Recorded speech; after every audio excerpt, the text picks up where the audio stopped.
자, 여러분들 식사들은 했어요? 자, 2023학년도 유이태 박사팀 오리엔테이션에 참여하신 여러분들을 환영합니다. 그 학원에서 나눠준 여러분들 가이드북은 다들 받으셨어요? 이거는 임시적인 거고 12월 말에 여러분 12월 30일 날 이제 합격 발표가 나오죠.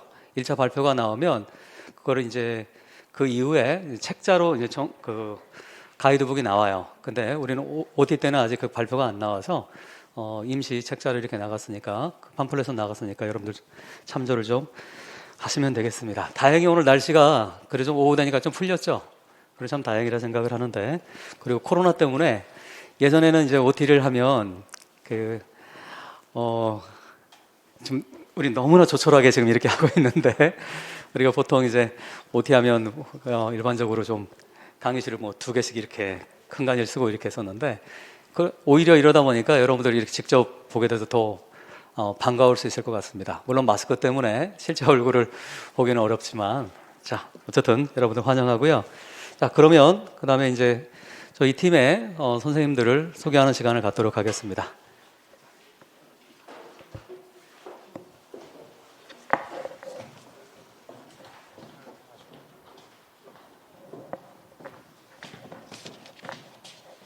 자, 선생님들 소개한 다음에 여러분들 거기에 나와 있는 전략 가이드에 나와 있는 순서대로 여러분들 오늘 진행을 하게 됩니다.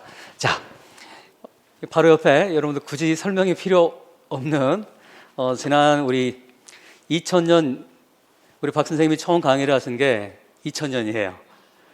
그러니까 지금 만으로 이제 22년째가 이렇게 되고 있는데, 지금까지 여러분들 아시다시피 영어 교수법 또는 영어 교육론에서는 자타가 인정하는 한국 최고의 선생님이시죠. 자, 박현수 선생님이십니다. 그다음에 우리 성원우 선생님은 우리 박 선생님과 박 선생님의 이제 다음 세대죠. 다음 세대. 우리 송 선생님은 저희 원래 제자였어요. 그리고 아주 뛰어난 실력을 가지고 박 선생님이 이제 같이 강사로서 지금 키우고, 그리고 지금 같이 활동을 하고 있는 그런 실력이라던가 이런 면에서는 뭐 아주 더할 나위 없는 그런 자질을 가진 그런 선생님이시고, 자, 송은우 선생님이십니다. 네. 그다음에 우리 임용의 속성상 우리 90% 이상이 여학생이죠. 그러다 보니까 우리 앤드류 선생을 좋아하는 학생들이 참 많습니다. 그렇죠? 내가 괜히 미안해지는데.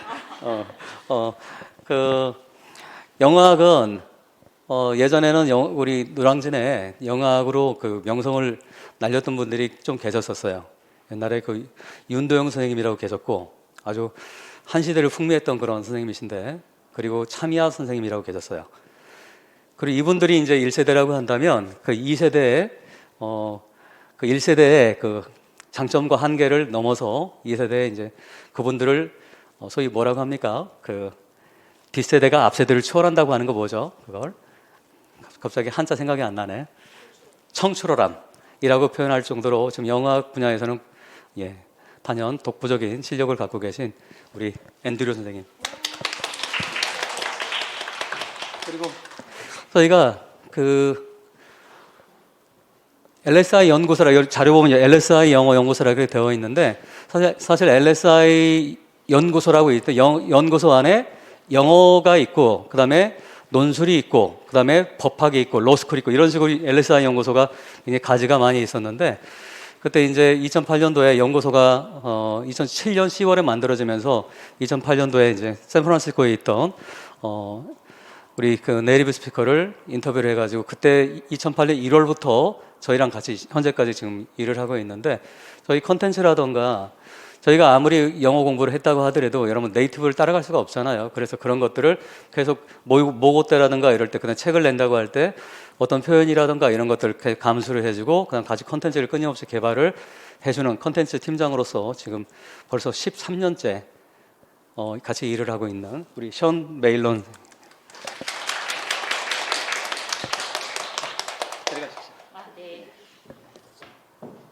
저는 유이태입니다. 자, 여러분들 가이드북을 잠깐 보시면 뭐 그 10페이지에 중등교사 임용시험이란 뭔가 뭐 이런 얘기가 쭉쭉 나와 있는데요. 여러분들 그 처음 시작하시는 분들은 한번 읽어봐도 좋습니다. 아, 이렇게 진행이 되는구나라고. 근데 나중에 이제 좀 디테일하게 이제 그 구체적인 방법을 설명해 줄 때 좀 더 얘기를 하겠지만, 어쨌든 여러분들 한번 읽어 보시면 되겠고요. 그 다음에 여러분 15페이지 한번 가시기 바래요. 잠깐 제가 여기까지 좀 설명을 하고, 그런 다음에 이제 영어 교육론 그 기출 해설과 그 방법론에 대해서 박 선생님과 송원호 선생님께서 이제 이따 설명을 해주실 겁니다. 자, 거기 보시면 여러분들 지금 이 자리에 와 있는 이유는 사실 딱 하나죠. 내년 11월 말에 보는 임용시험을 잘 봐서 임용시험에 합격하기 위해서 그런 거죠. 그러기 위해서는 여러분들 굉장히 그 전략적인 사고가 굉장히 필요한데, 그 전략은 맨 마지막에 제가 그 문학 일반 영어 기출을 끝낸 다음에 여러분 전략적 설명을 제가 그때 해드리도록 하겠고, 어떻게 공부를 해야 합격하는지를 얘기를 해드리도록 하겠어요. 근데 그 전에 이거 굉장히 경쟁들 나온 거 있죠. 여러분들 이거 굉장히 중요한 자료입니다. 거기 보시면 2011학년도부터 이렇게 나와 있죠. 여러분 자료에, 그쵸? 11학년도부터 나와 있죠. 그러니까 무려 지난 10년간, 10년이 더 지났죠. 한 1, 2년 정도의 자료가 이렇게 들어가 있는데, 여러분 쭉 한번 훑어보세요. 한번 쭉 훑어보시고, 자, 15, 16, 17, 18페이지 쭉쭉 훑어보세요. 어디 보시냐면 맨 아래 모집인원과 경쟁률 나오는 거 있죠. 접수 경쟁률 나오는 거 있지. 쭉쭉 훑어보세요.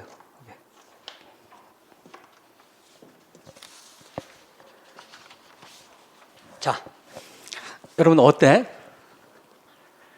저는 지금 올해 있죠, 여러분들 올해.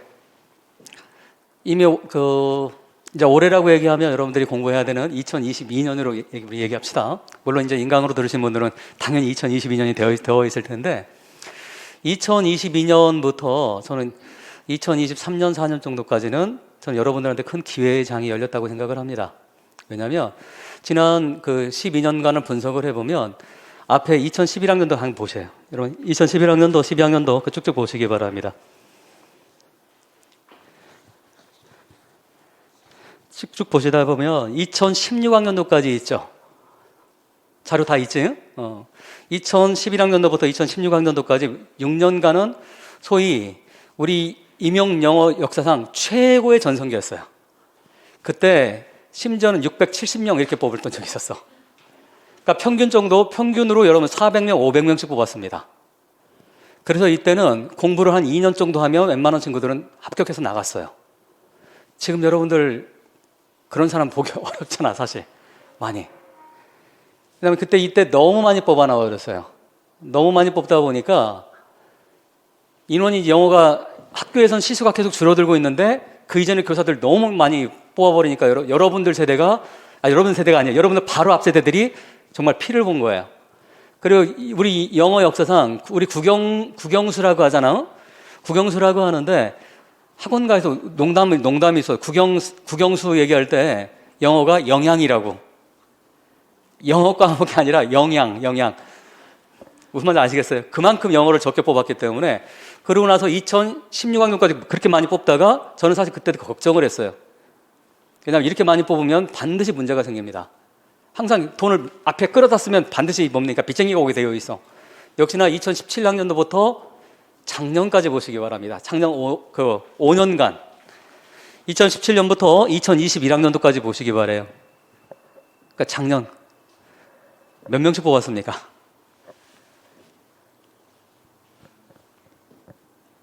200명 단위였어. 무려 5년간 230, 250, 200단이라고 하는 거는 원래는 중고등학교 4단위, 5단위를 가리키는 영어에서는 있을 수 없는 티오예요. 그런데 지난 5년간 이렇게 뽑았어. 그러면 여러분들 항상 어때? 물이 차면 빠지고 빠지면 차게 되어 있지.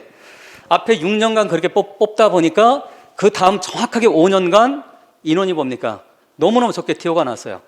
그러다가 2022학년도부터 어때? 여러분들 이번 시험 봤던 이때부터 인원이 다시 얼마로 올라갔어요? 300명대로 올라갔죠. 300명대로 올라간 거는 2016학년도 이래로 처음이에요. 만으로 6년이야. 6년 만이야. 6년 만에. 그러면 자, 이게 왜 중요합니까? 물론 키워드 중요하지만 여러분들은 제가 그렇게 강하게 얘기하고 싶어. 열심히 공부하시기 바랍니다. 합격할 수 있어. 그러면 실제로 지난 5년간 2017년부터 2021학년도까지 만 5년간 컷이 어땠어요? 아래 보세요. 평균 컷이 20대 1이 넘었어. 20대 1이 넘는다는 얘기 무슨 말입니까? 내 친구 20명 중에 한 사람은 언제 붙는다는 얘기야? 지금 2021년이면 2041년에 붙는다는 소리야. 그런데 20대 1이라고 하는 경쟁률이 이건 터무니없는 경쟁력이에요. 이건 있을 수 없는 경쟁력이에요. 왜냐하면 여러분들은 교원 2급 교원 자격증을 가지고 있는 사람들이지. 공무원 20대 1, 공무원 100대 1하고 달라요. 공무원은 어중이 떠중이, 미안 얘기지만 아무나 다 볼 수 있어. 하지만 우리 임용시험은 이미 자격증을 가지고 있는 사람들한테 20대 1의 경쟁률을 준다고 하는 건 국가 정책의 실패예요. 그건 단언컨대 정책의 완전한 실패입니다. 원래는 10대 1이 넘으면 안 돼요. 그거는. 근데 뭐 우리가 힘이 없잖아. 문제 잘못 내도 올해 문제 이상한 거 많이 나왔지? 항의해봤자 들어주지 않습니다. 국가고시는 단 한 번도 인정한 적이 없어. 특히 주관식은 공개를 하지 않기 때문에 절대 답을 인정하지 않습니다. 내가 오류를 인정하지 않아요. 근데 이거 소송을 해도 소용없어. 옛날 사법고시 때 소송했는데 다 패소했어. 그러니까 그건 공개하지 않는 게 원칙입니다. 주관식은. 근데 그래서 지금 왜 기회라고 얘기하냐면, 자, 인원은 옛날 그 2011년에서 2016년보다는 훨씬, 그래도 그때보다 적어. 그때 600명씩 500명 뽑았는데 지금 300단위 뽑잖아, 이제. 하지만 뭐가 차이가 납니까? 옛날 600명, 500명씩 뽑을 때 그때 응시생들이 몇 명이었어요? 6천에서 7천 명이었어. 평균 7천 명이었습니다, 그때. 근데 지금은 여러분이 이번에 작년에 얼마였어? 2021년도 11월 27일, 2021년 11월 7일, 12월 27일 몇 명 응시했습니까? 접수 몇 명이었어? 자, 올해 보세요. 2022학년도 보시기 바랍니다. 몇 명이야? 4,078명이지? 이건 뭡니까? 이건 접수 숫자야. 접수 숫자. 이거 여러분 정확하게 구별하셨죠? 접수 숫자야. 접수라는 게 무슨 말이야? 여러분 응시율이 우리 임용이 평균적으로 85% 응시를 합니다. 많이 응시하는 데가 전남 같은 데가 90% 응시를 하고 보통 응시율을 85% 잡으면 몇 명이야? 그러면 자, 2022학년도 우리 가장 기본이 되는 한 경기니까 경기를 기준으로 보시기 바랍니다. 몇 대 몇이었어요? 10대 8이었지. 10.8대 1이었지. 약 10대 1이지. 이건 뭡니까? 10.8대 1이면 이건 뭐야? 1차는 몇 배수 뽑습니까? 1.5배수 뽑아. 그러면 이것저것 여러분들 따져보면 실제적으로 1차 올해 예측건데 올해 1차는 6대 1밖에 되지 않습니다. 6대 1이야. 그래서 이거는 사상 지금까지 지난 12년 역사에서 사상 두 번째로 제가 보기엔 올해 여러분들 시험 보는 올해는 여러분들 아마 올해 4,000명보다 더 줄어들 거예요. 그러면 실제 1차 경쟁률 6대 1 정도 되는 데서 여러분들이 시험을 보게 될 겁니다. 최종까지 해도 저는 10대 1이 안 될 거예요. 제가 계산해 보니까 9.4대 1 정도가 나올 것 같아요. 올해 2023학년도가 경기 기준으로 해서 나머지가 다른 변수가 다 똑같다는 전제하에서 그러면 여러분들 이 정도는 해야 되지 않아? 그렇지 않아요? 이 정도면 여러분 임용 경쟁력에서 여러분들 10대 1 미만 이 정도 되는 거는 어마어마한 기회인 거예요. 그래서 더군다나 코로나 때문에 상대적으로 공부의 양이 많이 줄어들어 버렸어요.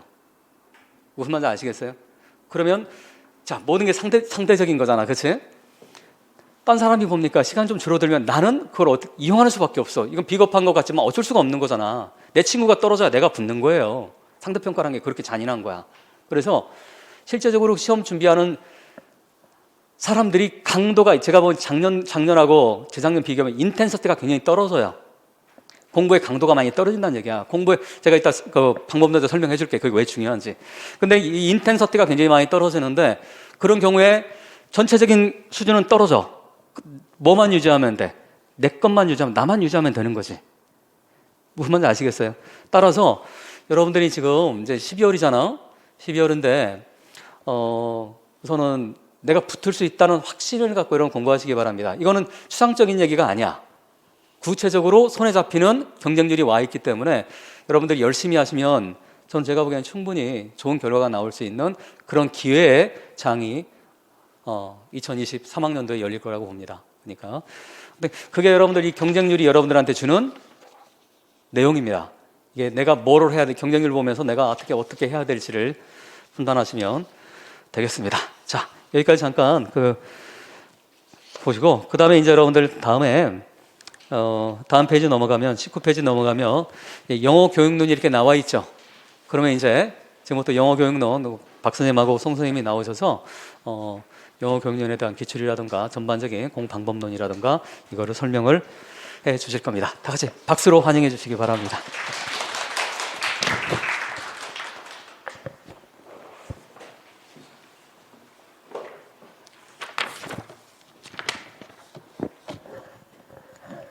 네, 여러분 안녕하세요. 송은호입니다. 네, 아까 잠깐 소개로 해주셨듯이 저는 성덕이에요.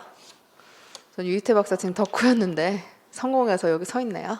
네, 성공한 거죠, 선생님? 성공한 거겠죠? 저희 수업을 이제 저랑 1월부터 만나게 될 건데 저희 강의 일정 봐보시면 26페이지 봐보실래요? 영어 교육론 강의는 이렇게 되어 있습니다. 1, 2월에는 빌드업 1 교재, 빌드업 1을 가지고 요게 이제 저희 교재예요. 네, 요거 1을 가지고 1, 2월에 수업을 진행을 하게 되는데 반은 저랑 같이 할 거고 반은 박현 선생님이랑 같이 진행을 하게 될 거예요. 그래서 빌드업 1의 내용은 PLLT의 내용을 가지고 좀 PLLT를 기반으로 해서 확대를 해서 내용을 좀 실어놨다고 보시면 돼요. 그래서 실제 교실 수업에서 무엇이 진행되는지를 공부하기 전에 빌드업 1에서는 학생들이 언어를 어떻게 학습하게 되는지, 학생들의 어떠한 것들을 고려해서 수업을 계획해야 하는지 좀 큰 틀에 대해서 배울 거고요. 그리고 3, 4월로 가시면 3, 4월은 빌드업 2를 가지고 강의를 하게 됩니다. 그래서 빌드업 2는 이렇게 생겼죠. 똑같이 생겼는데 빌드업 2예요. 이 내용은 실제 교실에서 어떻게 티칭이 이루어지는지에 대해서 4스킬과 어세스먼트를 기반으로 다루고 있어요. 그래서 3, 4월에 이 강의가 진행이 될 거고요. 역시 박현 선생님과 저와 같이 수업을 듣게 되실 거예요. 그래서 제가 주로 책으로는 여러분과 만날 거고요. 박현 선생님과는 이제 엑스트라 매테리얼을 가지고 조금 더 확장되게 여러분들에게 매핑이 좀 더 잘 될 수 있도록 수업을 해주실 겁니다. 그리고 5, 6월이 되면요 기출 분석을 들어가게 되는데요. 기출 문제 분석은 이제 한 번도 안 들어보셨던 분은 혹은 한 번도 강의를 안 들어보셨던 분들은 들어보시는 거를 추천드려요. 왜냐하면 기출이 가장 우리가 타겟으로 해야 하는 포맷이잖아요. 그리고 그 내용의 분석이 여러분들이 혼자 하는 것과 강의 안에서 듣는 것이 다를 수가 있어요. 그래서 이때부터 사실은 기출문제를 가지고 문제를 어떻게 분석해야 되는지를 연습을 하셔야 되거든요. 그래서 빌드업 1, 2를 가지고 내용 정리를 1월 달부터 4월까지 쭉 하셨다 할지라도 문제 푸는 거는 또 다른 스킬이에요. 여러분들 머릿속에 있는 지식을 문제에다 적용해서 내 답을 써내는 거는 새로운 스킬이기 때문에 이때부터는 문제 푸는 거를 어떻게 분석을 해야 될지를 좀 같이 들어볼 거고요.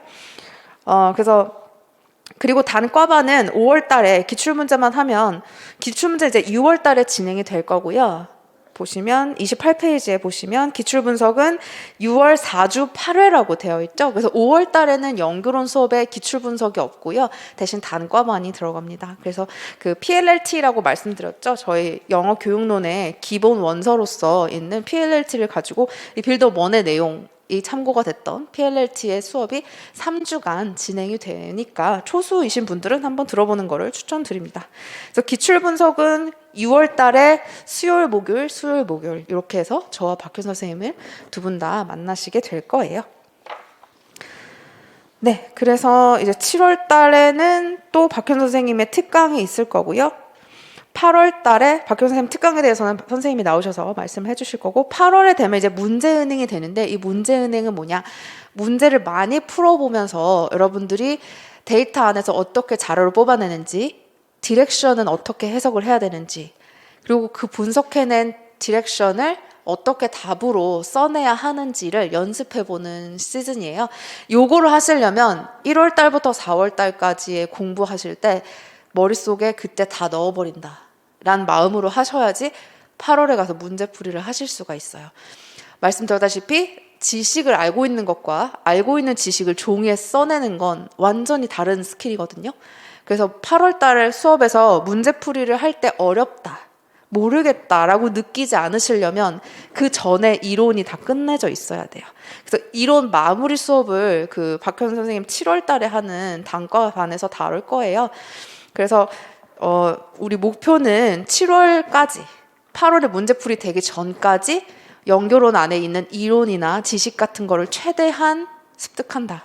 라는 거를 이제 상반기 목표로 잡으시고 하반기에 가서는 문제풀이에 집중한다라고 계획을 세우시면 될 것 같아요. 그래서 이 문제은행은 빌드업 4인데 지금 책이 없네요. 빌드업 4에 있는 거고요. 모의고사 문제예요. 근데 이제 이때까지 역대 출제되었던 모의고사 문제 중에서 여러분들이 9월 달 가면 모의고사를 새로 풀게 될 텐데 그 새 문제 말고 기존에 있었던 문제로 본격 모의고사 시즌 전에 연습하는 단계라고 보시면 됩니다. 그래서 디렉션 분석이나 데이터 분석 등이 모의고사 시즌에 비해서 훨씬 디테일하게 들어가요. 시간이 아무래도 좀 있으니까. 근데 모의고사로 들어가면 매주 새로운 거를 풀게 되고 그래서 여러분들이 9월 달, 10월 달에는 여러분들의 답 쓰는 연습을 더 집중하게 될 거고 8월 달에는 데이터 분석과 디렉션 분석을 위주로 수업을 하게 될 겁니다. 네, 그래서 이후에 올해 여러분들 기출문제 풀어보셨어요? 다 풀어보셨죠? 안 풀어보신 분? 다 풀어봤네요. 훌륭합니다. 네. 아마 작년 저희 수업을 들었던 분들은 아시겠지만 정말 놀랍게 안 다룬 문제가 없어요. 저희 문제에서. 11월 달에 마지막에 찍기반이라고 있거든요. 사실은 아마 제가 알기로는 저희 모의고사 문제가 다 문제 출제할 때 참고가 되는 걸로 알고 있어요. 그래서 선생님들도 이거 문제 내면 이거 필터링 되면 어떡하지? 라고 생각을 하는데 그런 것들 모아서 필터링 안 된 것들만 모아서 11월 달에 진행을 합니다. 저희가. 그때는 문제가 다 출제가 되어 있으니까. 그래서 문제를 요번에 2022년도 대비를 보고 진짜 깜짝 놀랐어요. 안 다뤄준 게 없어. 그냥 농담으로 이거 나왔으면 좋겠다라고 했던 게 기입형으로 딱 나와버리는 거예요. 너무 올해는 저희 수강생들이 체감상 모의고사랑 참 유사했다. 푸는데 그래서 편안하게 풀었다라는 피드백을 많이 받아서 뿌듯했던 때였는데 그래서 여러분들에게 오늘 어떠한 기출문제가 나왔고 그 기출문제에서 저희가 수업을 어떻게 진행했는지에 대해서 그 기출문제 해석을 하면서 박현 선생님이 말씀을 더 해주실 거예요. 추가적으로. 저는 사실 지금 2차 수업이 진행되고 있어요. 그래서 2차 여러분들 피드백을 열심히 드리다가 왔기 때문에 저는 여기서 제 수업에 관한 설명을 마치고 나머지 설명은 박현 선생님께서 해주실게요. 박현 선생님 나와주세요.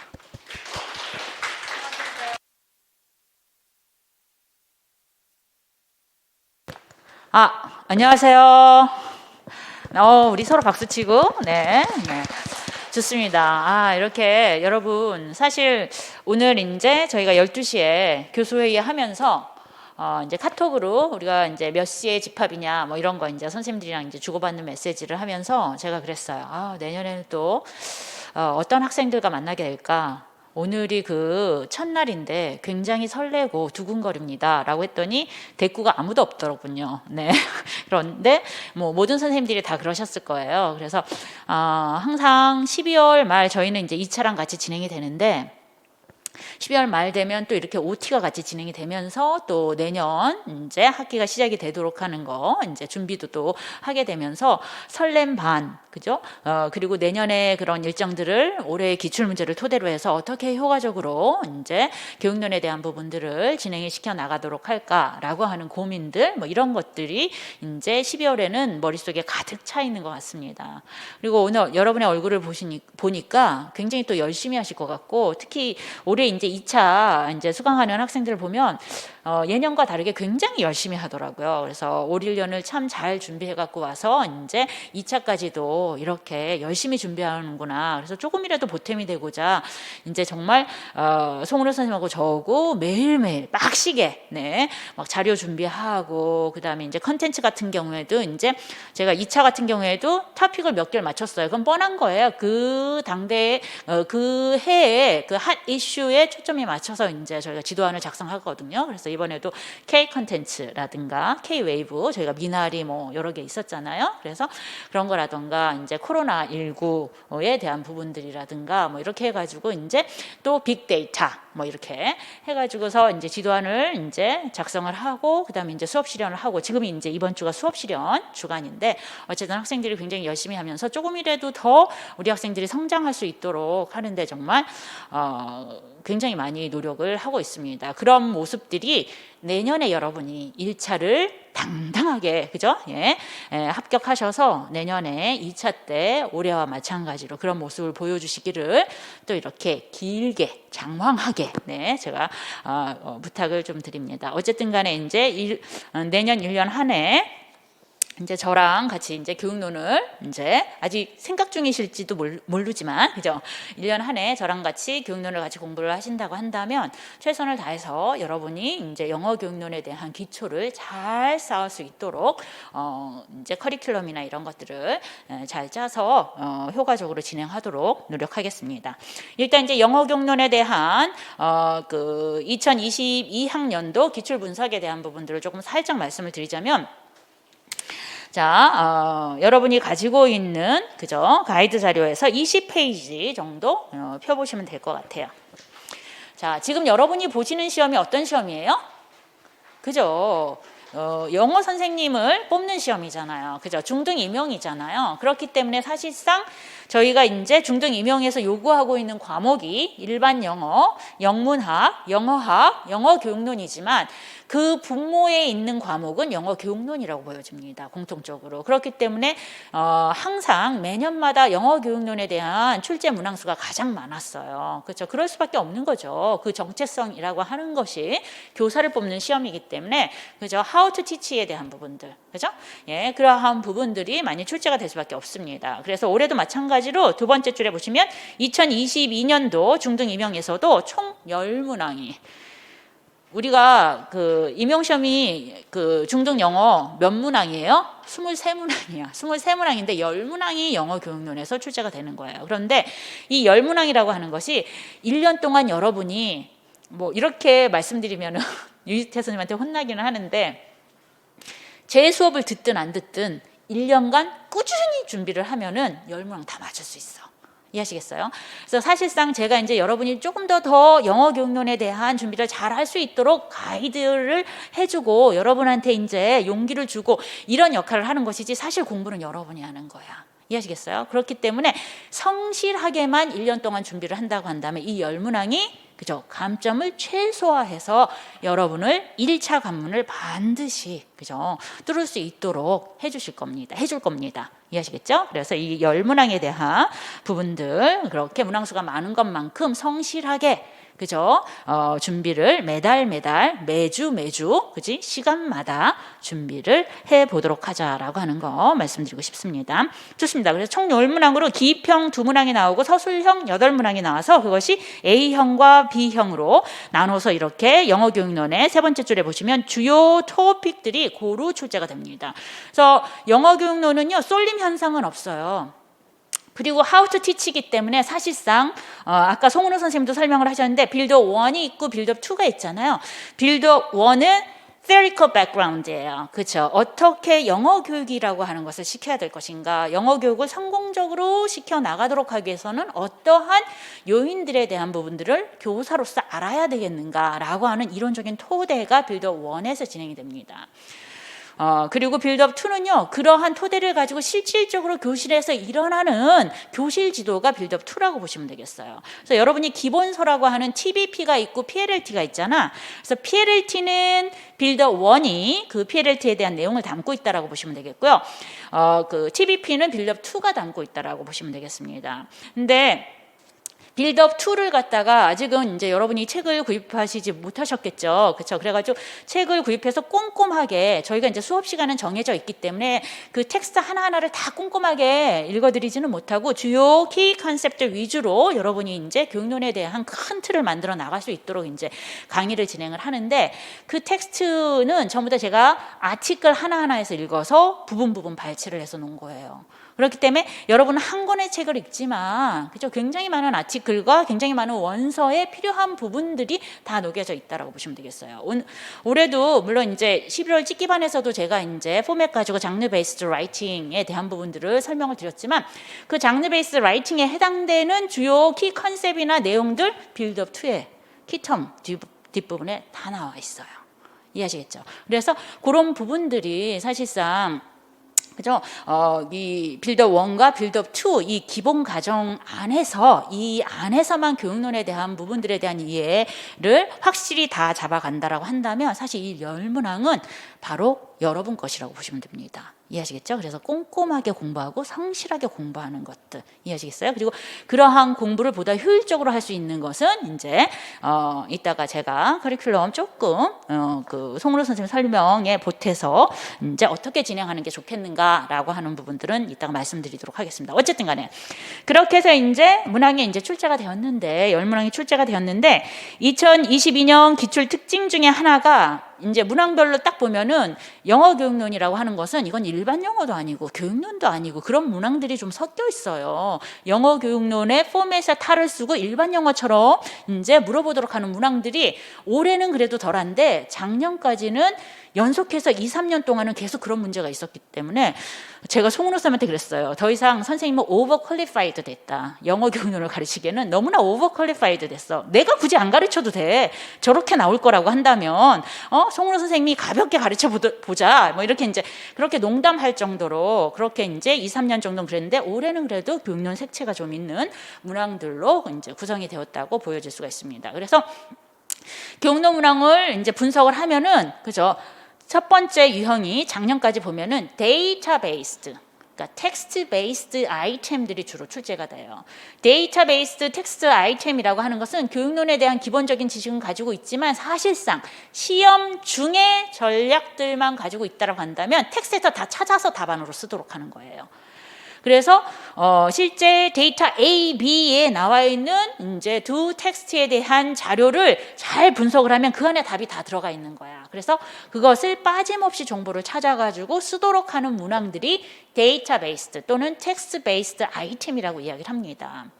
반면에 이제 교육론 색채가 좀 들어가 있는 것은, 사실상 그렇게 데이터를 준다 하더라도 난리지를 기반으로 해서 그것이 무엇인가라고 하는 것은 새롭게, 그죠? 예, 그 답안을 갖다가 만들어내야 된다라고 하는 문항들이 바로 knowledge based 아이템들이에요. knowledge based 아이템들. 이해하시겠어요? 그래서 데이터는 다 있지만 그것에 대해서 이러한 수업 상황을 뭐라고 부르는 건지, 그러한 키 컨셉에 대한 것은 이제 그 임고생들이 영어 교육론에 대한 준비를 하고 영어 교육론에 대한 키 컨셉에 대한 이해를 충분히 갖췄을 때 정확한 답안을 끌어낼 수 있도록 하는. 그러니까 올해 같은 경우에는 어떤 경우가 있냐면 워시백 이펙트 같은 경우, 이해하시겠어요? 그래서 데이터만 읽어가지고는 그것이 워시백이라고 하는 것을 갖다 끌어낼 수가 없어요, 답안은. 이해하시겠습니까? 어떻게? 그렇게 이제 교사든 학생이든 간에 시험을 보고 난 다음에 앞으로 어떻게 가르쳐야겠다, 앞으로 어떻게 내가 공부를 해야겠다, 어떤 부분이 더 필요하다 라고 하는 이런 diagnostic information, 진단적인 정보들을 가지고 그 다음 수업을 선생님이 준비할 수 있고 그 다음 수업에서 자신의 부족한 부분을 to be improved, 개선시켜 나갈 수 있도록 해주는 거. 평가가 그 다음 학습에 미치는 영향이라고 한다라고 하는 개념을 알고 있어야지만 주어진 클래스룸 그 시츄에이션에 대한 부분들을 보고 와시백이라고 하는 개념들을 갖다가 끌어낼 수가 있는 거예요. 이해하시겠어요? 이러한 부분들에 대한 knowledge based 이제 아이템들이 있고 2022년의 특징 중에 또 하나는 뭐냐면 두 개가 합쳐져 있는 거.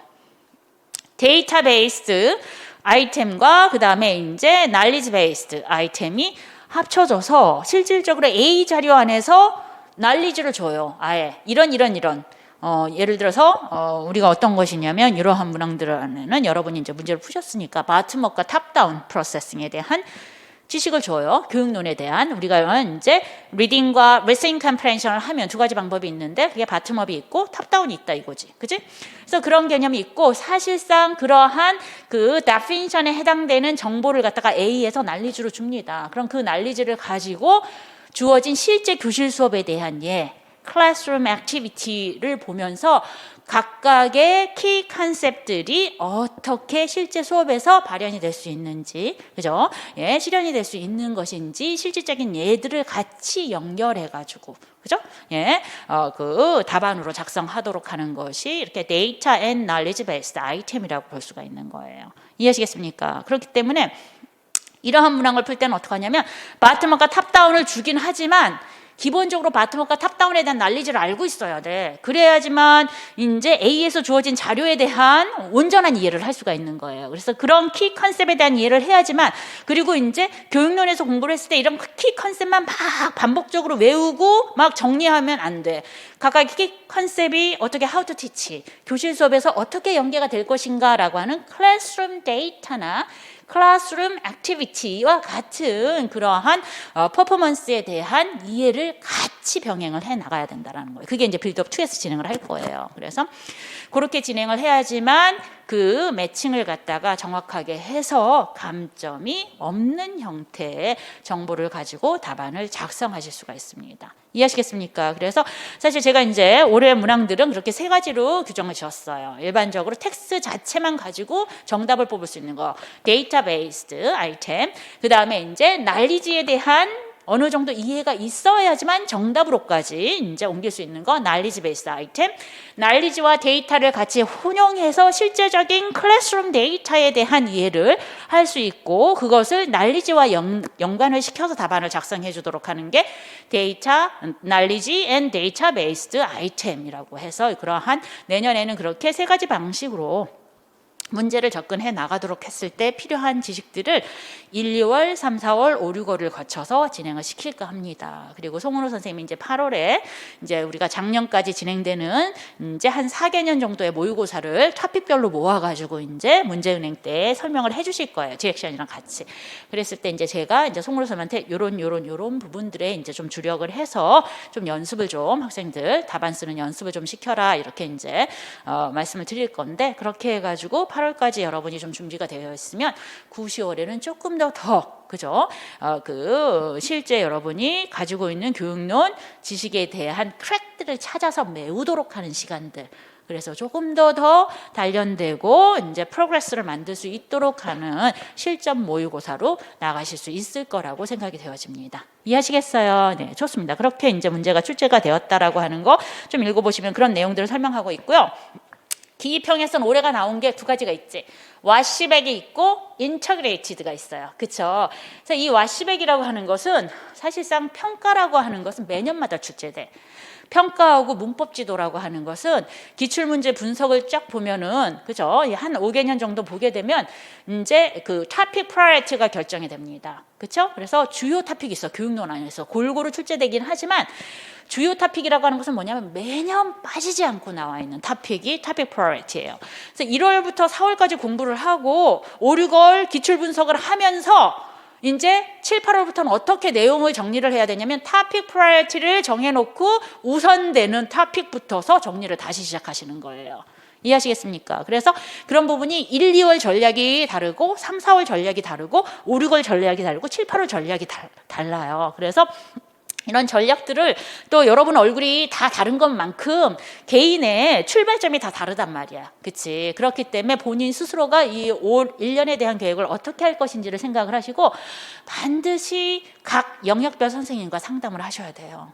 물론 우리가 마스크 쓰고 그지 이렇게 상담을 하지만 어쨌든 간에 특히 교육론 같은 경우에는 열렬히 환영 언제든지 anytime 그지 anywhere 그죠 오케이요. 그래서 여러분이 필요하다고 하면 저희들이 이제 적극적으로 이제 여러분들의 편에 서서 이제 도와드릴 거니까 다른 영역 선생님들도 마찬가지일 거예요. 그래서 이렇게 조금 묻기도 그렇고 이런 질문을 해야 되나? 뭐 이렇게 이제 생각할 거 없이 무조건 밀고 들어가는 거야. 근데 이제 단지 1, 2월에 바로 1월부터서 어떻게 계획을 세워야 돼요? 이러면은 여러분 현재 상태가 어떤지 모르는데 저희가 그저 의사 선생님한테 가서 여기가 아파요 하면 파스 발라주고 그냥 끝낼 수 없는 거잖아. 그치? 정확한 진단을 하도록 하기 위해서는 적어도 3주 정도는 수업을 해보고 교육론 공부를 해보고 난 다음에 그 안에서 본인의 결과치를 가지고 어떤 부분이 부족한가 스스로 여러분에 대한 셀프 리포팅을 준비해가지고 오셔서 상담을 하셔야 좀 보다 효과적인 겁니다.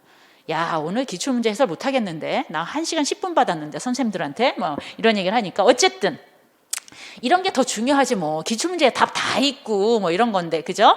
그래도 이따가 이제 잠깐이라도 이제 기출문제에 대한 해설은 제가 해드릴 겁니다. 좀 기다려 주시고요.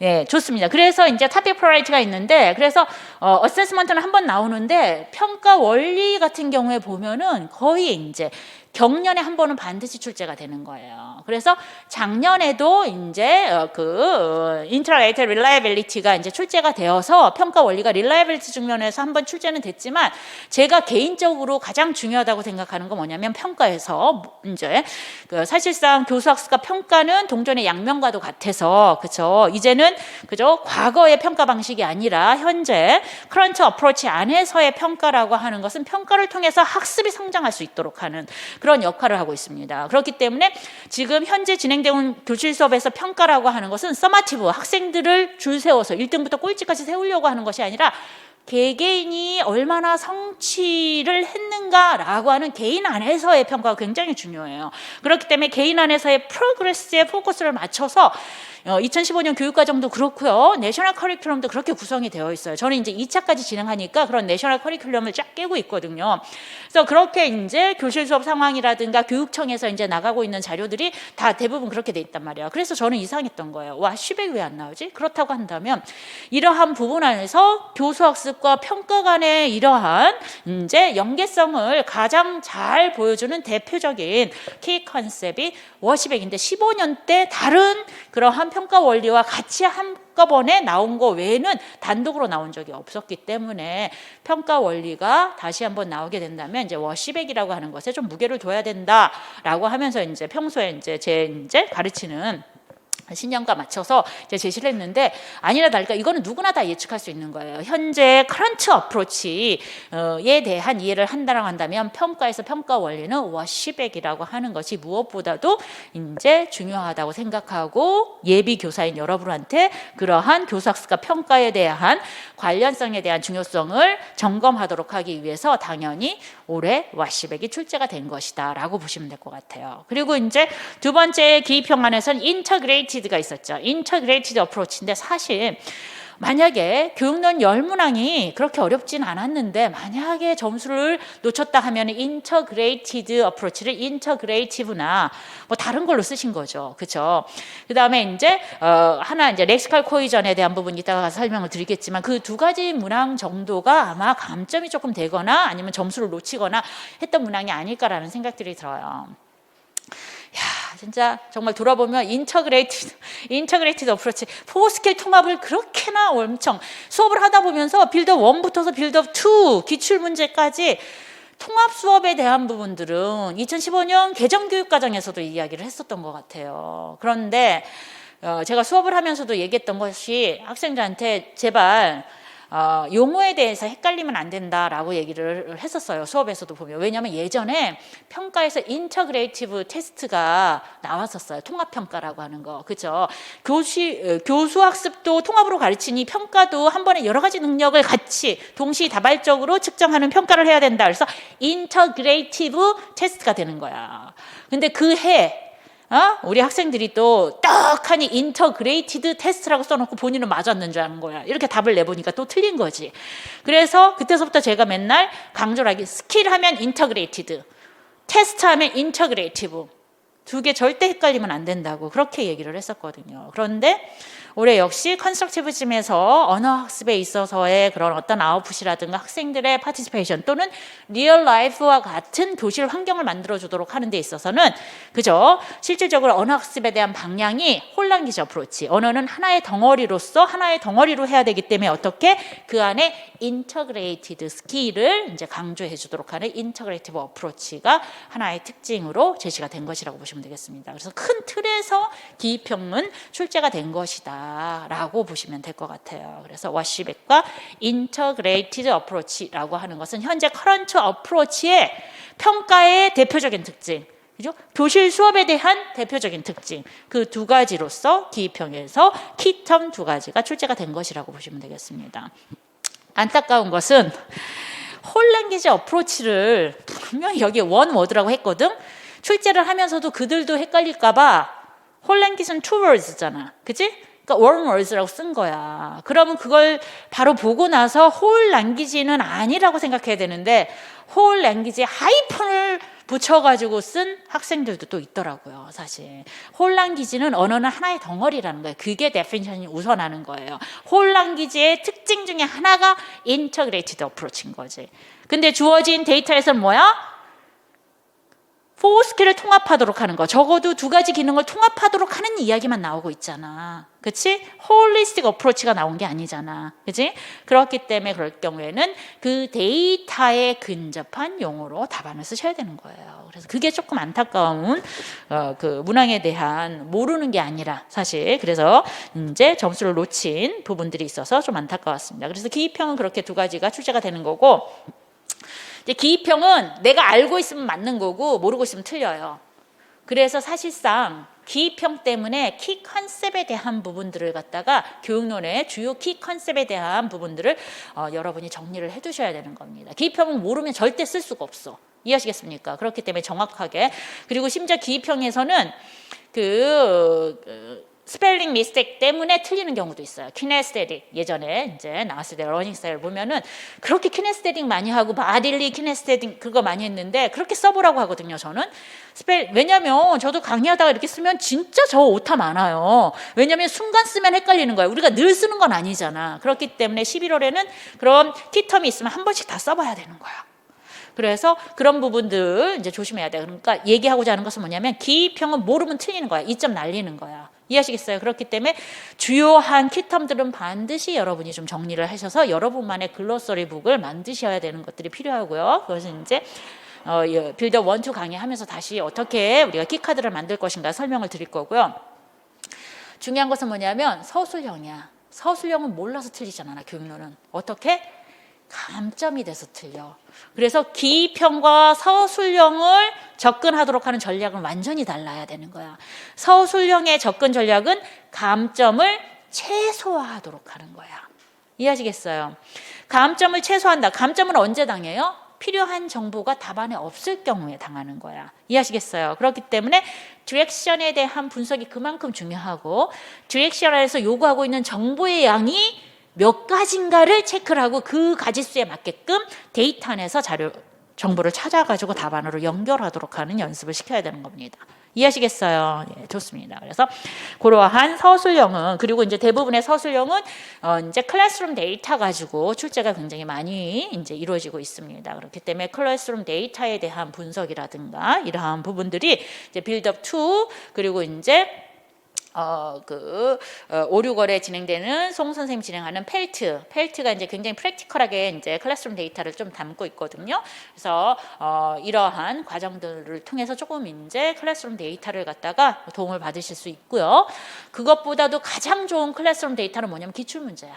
기출 문제는 전부 다 이제 클래스룸 퍼포먼스를 가지고 이제 이론적인 문제도 내고 이제 실제 이제 how to teach에 대한 문제도 내기 때문에 기출 문제에 대한 분석을 했을 때 토픽별로 또는 이제 교실 수업 상황별로 이렇게 데이터들만 따로 여러분이 이제 정리를 하셔가지고서 각각의 이제 교육론에 대한 개념들을 갖다가 이제 접근을 해보시면 될 것 같습니다. 좋습니다. 어쨌든 간에 그래서 이렇게 기평과 서술형의 이러한 다양한 토픽들이 이렇게 출제가 되었는데 그러면 앞으로 2023년도에는 어떻게 우리가 교육론을 준비할 것이냐 크게 달라지지 않는다 이런 얘기야. 2022년이라 그치? 크게 달라지지 않기 때문에 중요한 것은 뭐냐면 이제 첫 시작이라고 한다면 그죠? 또는 올해 공부를 했지만 그죠? 내가 이제 좀 내용 정리라든가 그죠? 자기만의 그런 어떤 글로서리 북이라든가 이런 것들이 없어. 그렇다고 해서 노트를 단거나 하라고 하는 건 아니에요. 그건 시간이 너무 많이 걸리는 그럴 필요 없어.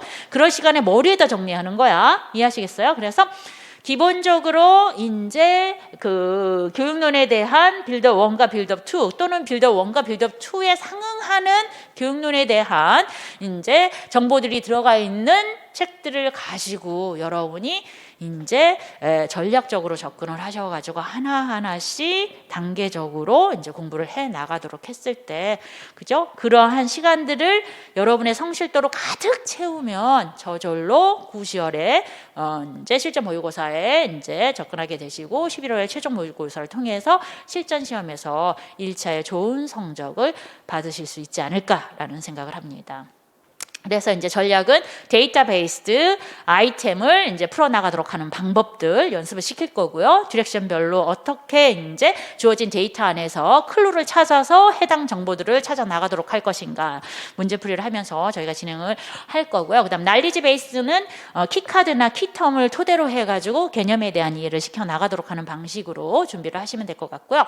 날리지와 데이터에 대한 부분들은 이제 기출 문제를 통해서 조금 더 이제 접근하도록 하는 방법들을 갖다가 이제 훈련을 시켜 나갈 예정입니다. 그렇게 해서 2023년에도 여전히 10문항 중에서 거의 교육론은 감점이 없어요. 기출도 다 맞았어요.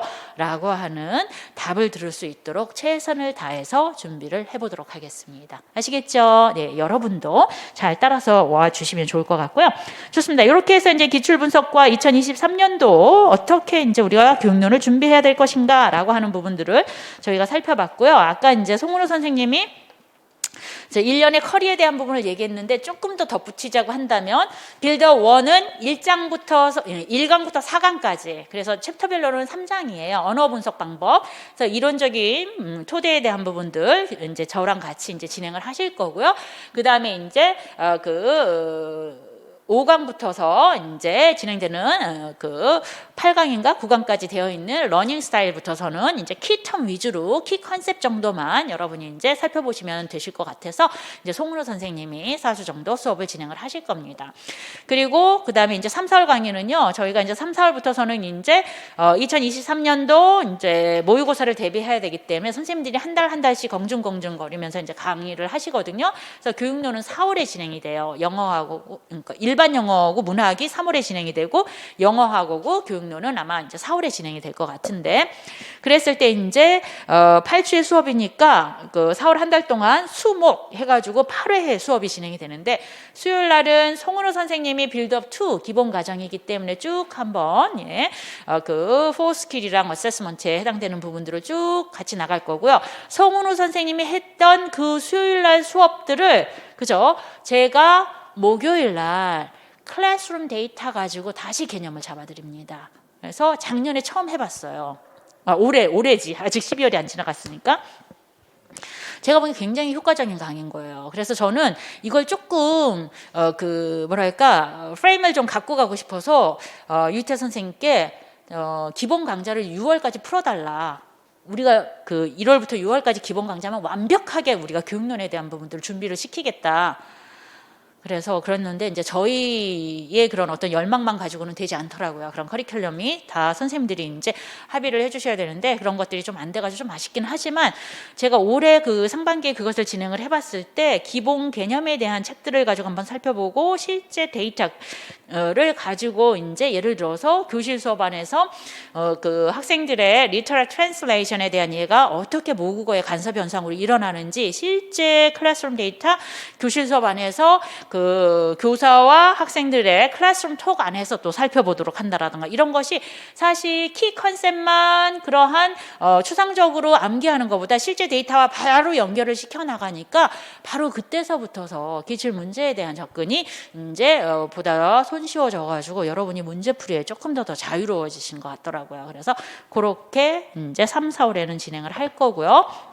그 다음에 이제 제 단가가 7, 8월, 7월에 마찬가지로 7, 8월도 7월은 일반 영어고 그 영어학이 진행이 되실 거고요. 그 다음에 이제 8월에 교육론인데 그래서 7월에 또 중간인데 교육론을 빼면 안 될 것 같아서 제가 3주 정도 단과를 진행할 건데 이 단과는 무엇이냐면 9, 10월을 넘어가기 전에 빌더 1, 2에 대한 내용들을 다시 한번 제가 정리를 해드릴 겁니다. 그래서 중요한 키 컨셉들 위주로. 그래서 제가 올해 11월에 그 찍기반인데 제가 자료를 이 정리 자료를 모든 토픽에 대한 정리 자료를 쫙 준비를 했어요. 실제 프랙티컬한 데이터를 가지고. 그랬을 때 이제 유태 선생님이 너무 자료가 많다. 이거 찍기반은 몇 문항들만 찍어줘야 되는데. 그런데 저는 코로나 때문에 여러분이 제대로 준비가 안 됐을 것 같아가지고 이게 마지막 시간이라고 생각해서 제가 토요일날 수업을 한 5시간 반 정도 했었던 것 같아요. 진짜. 그렇지만 거기에서 사실상 뭐 장르 베이스도 다루고 다 다뤘기 때문에 중요한 부분들이 사실 그때 그걸 안 했으면은 이제 사실상 교육론 부분 안에서 놓칠 수 있는 문항들도 좀 있었기 때문에 그래서 이제 그게 굉장히 중요하다고 생각을 했는데 유 선생님이 그것을 그러면 중간에 7, 8월 과정에 해주면 어떻겠냐. 그래서 9, 10월 나가기 전에 그러면 조금 더 여유 있게 그죠? 네, 그 찍기반 같은 경우에 하루 이틀에 이제 다 끝내버려야 되는데 좀 이렇게 시간을 두고 하면은 학생들이 조금 더 다져갈 수 있는 시간이 있지 않을까라는 말씀을 해주셔서 7월에 단과로 3주 정도 제가 이제 막바지로 9, 10월 넘어가기 전에 이제 그 기본 이론부터서 실제 교실 지도까지 프랙티컬 데이터를 가지고 제가 만든 자료를 가지고 그렇게 이제 진행을 해볼까 합니다. 그렇게 해서 이제 1년 스케줄이 이제 진행이 된다라고 보시고요. 좋습니다. 이렇게 이제 1년 커리까지 간략하게 이제 설명을 드렸고요. 제가 이제 기출문제 해설 간단하게 다 풀어보셨다고 했죠, 여러분? 다 풀어보셨다고 했으니까 핵심적인 내용들만 좀 살펴보도록 하겠습니다.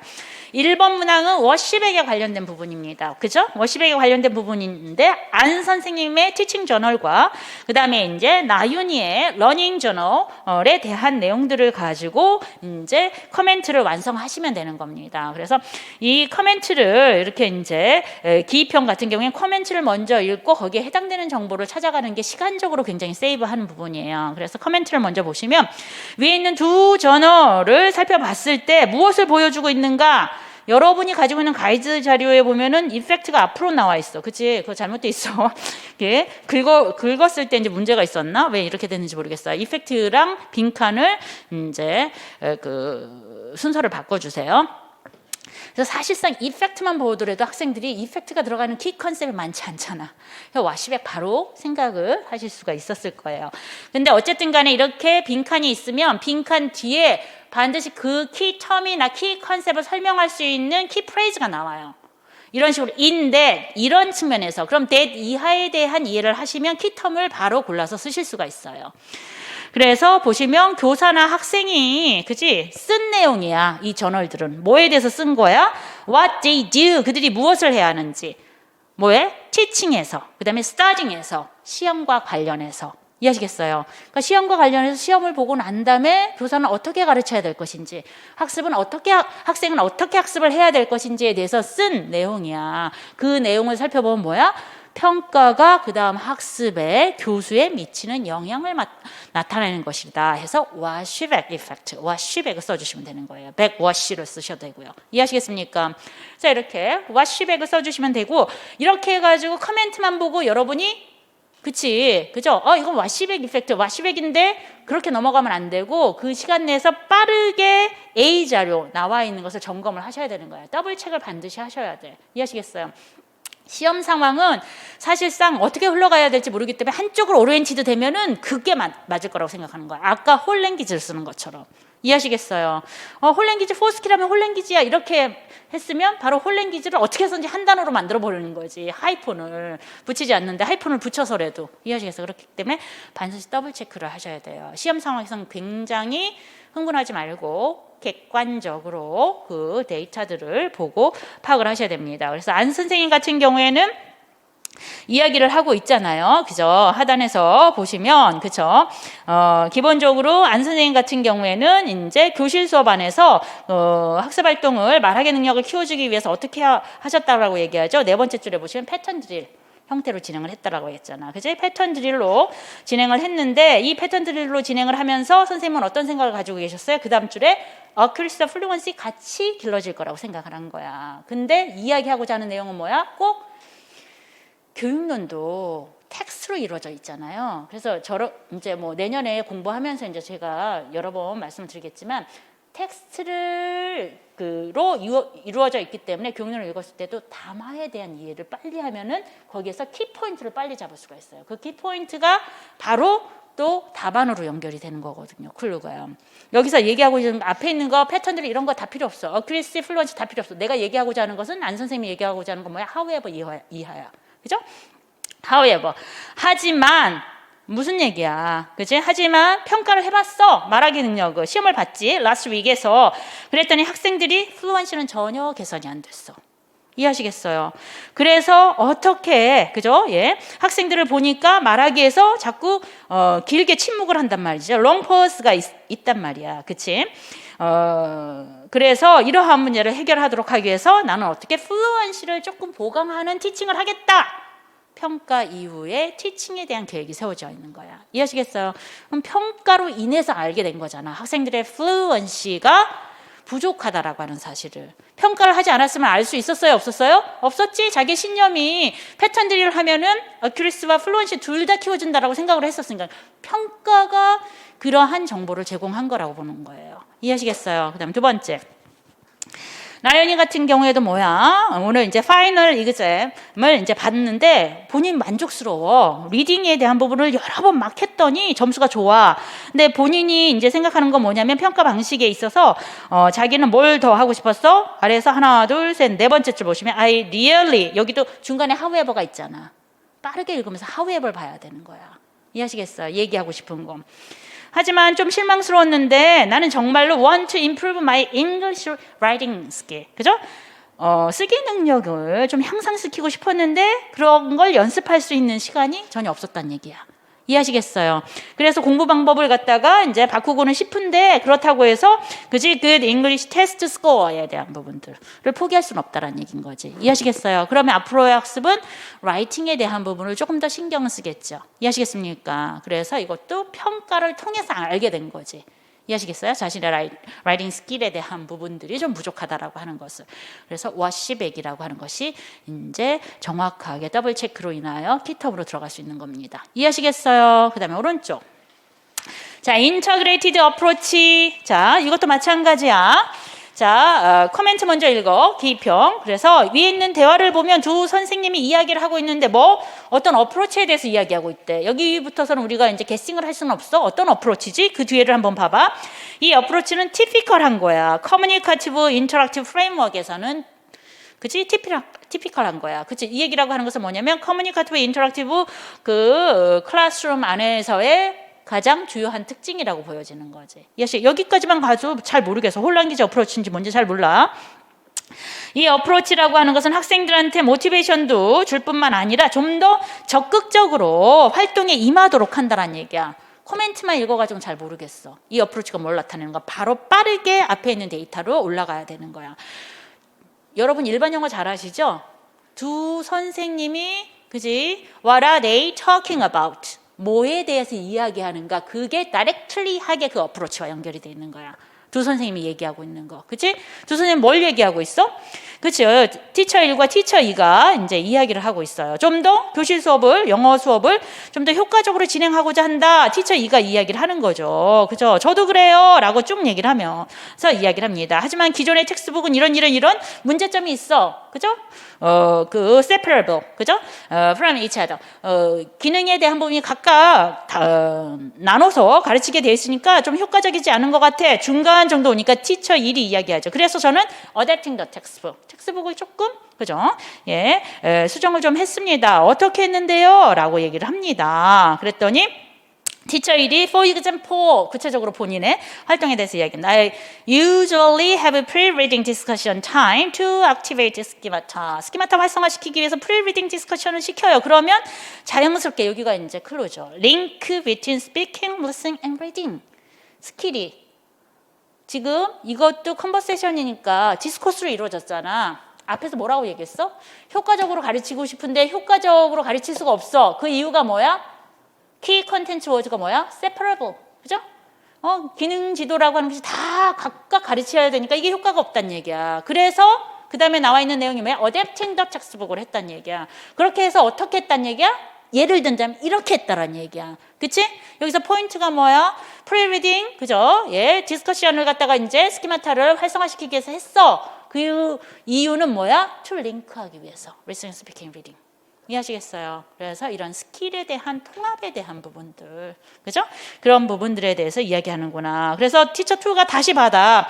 오, 좋아요. 좋은 방법이에요. 라고 얘기하면서 이제 리스닝 타스크를 진행을 해도 노트 테이킹을 같이 하면, 그리고 그룹 디스커션을 그 뒤로 이어서 한다면 또 스킬끼리 통합이 된다라고 하는 것이죠. 이해하시겠습니까? 그래서 그들이 관심 있는 거, 그죠? 그들이 이제 이야기하고자 하는 것은 스킬 인터그레이션에 대한 부분을 이야기하고 있기 때문에 이러한 4스킬에 대한 통합을 주도록 하는 그러한 접근법을 가지고 교실 수업을 하고 싶다. 그거 인터그레이티드 어프로치라고 이야기를 합니다. 인터그레이티드 어프로치라고 합니다. 인터그레이티브가 아니고, 이해하시겠어요?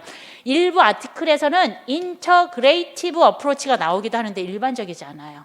일반적인 경우에는 integrated, 스킬은 항상 integrated라고 보다 많이 쓰이기 때문에 그렇게 정확하게 제시를 키텀으로 제시해 주시는 게 좋습니다. 그래서 integrated approach라고 하는 것으로 답안을 작성해 주시면 되겠어요. 그 다음에 이제 서술형으로 넘어가죠. 네. 서술형 8번. 이게 이제 그 날리지 데이터베이스의 형태로, 그죠? 예.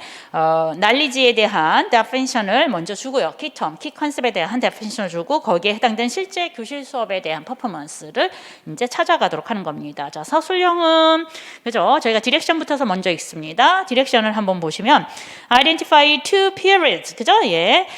이 차시를, 두 개의 차시를 골라라라는 얘기예요. 어떤 두 개의 차시? 이제 그 선생님들이, 그죠? 예, 두 가지 타입의 프로세싱이 위에 나오나 봐요. 그죠? 그 두 가지 프로세싱의 타입에 다 초점을 맞추고 있는 차시 두 개를 이제 규명해라 라고 되어 있습니다. 이해하시겠습니까? 일단 먼저 찾아. 자, A 보면은, 그죠? 리스닝이나 리딩을 하게 되면은 정보를 얻는 데 있어서 두 가지 방법이 있다라고 얘기를 해요. 그죠? 그래서 항상 이 두 가지 방법이 같이 사용이 되어져야 된다라고 이야기를 합니다. 그것이 세 번째 줄에 나와 있죠. To use a combination of top-down and bottom-up processing. 그죠? 그러면 탑다운 프로세싱은 어떻게, 그죠? 리스닝과 리딩에 대한 텍스트에 대한 정보를 얻고 바텀업은 어떤 과정으로 얻는가라고 하는 설명을 친절하게 제시를 해주겠습니다. 한 줄 건너서 그 다음 줄 가시면 바텀업 프로세싱은 어떻게 정보를 이해하는 과정이에요. 프로세싱이 교육용 용어로 많이 나오는데 그건 comprehension의 의미라고 보시면 되겠습니다. 이해하시겠어요? 어떻게 받아들이는 겁니까? 줄 그십시오. 여기가 포인트야. in bottom-up processing은 반드시 들어가야 되는, 그죠? key content word가 individual elements예요. 뭐 타겟 랭귀지의 개별적인 언어적 요소를 이해하는 거야. 정확하게. 이해하시겠어요? 좋습니다. 내용을 이해하도록 하기 위해서. 반면에 탑다운 프로세싱은 어떻게 하는 거예요? 백그라운드 날리지. 이게 키 컨텐츠 워즈예요.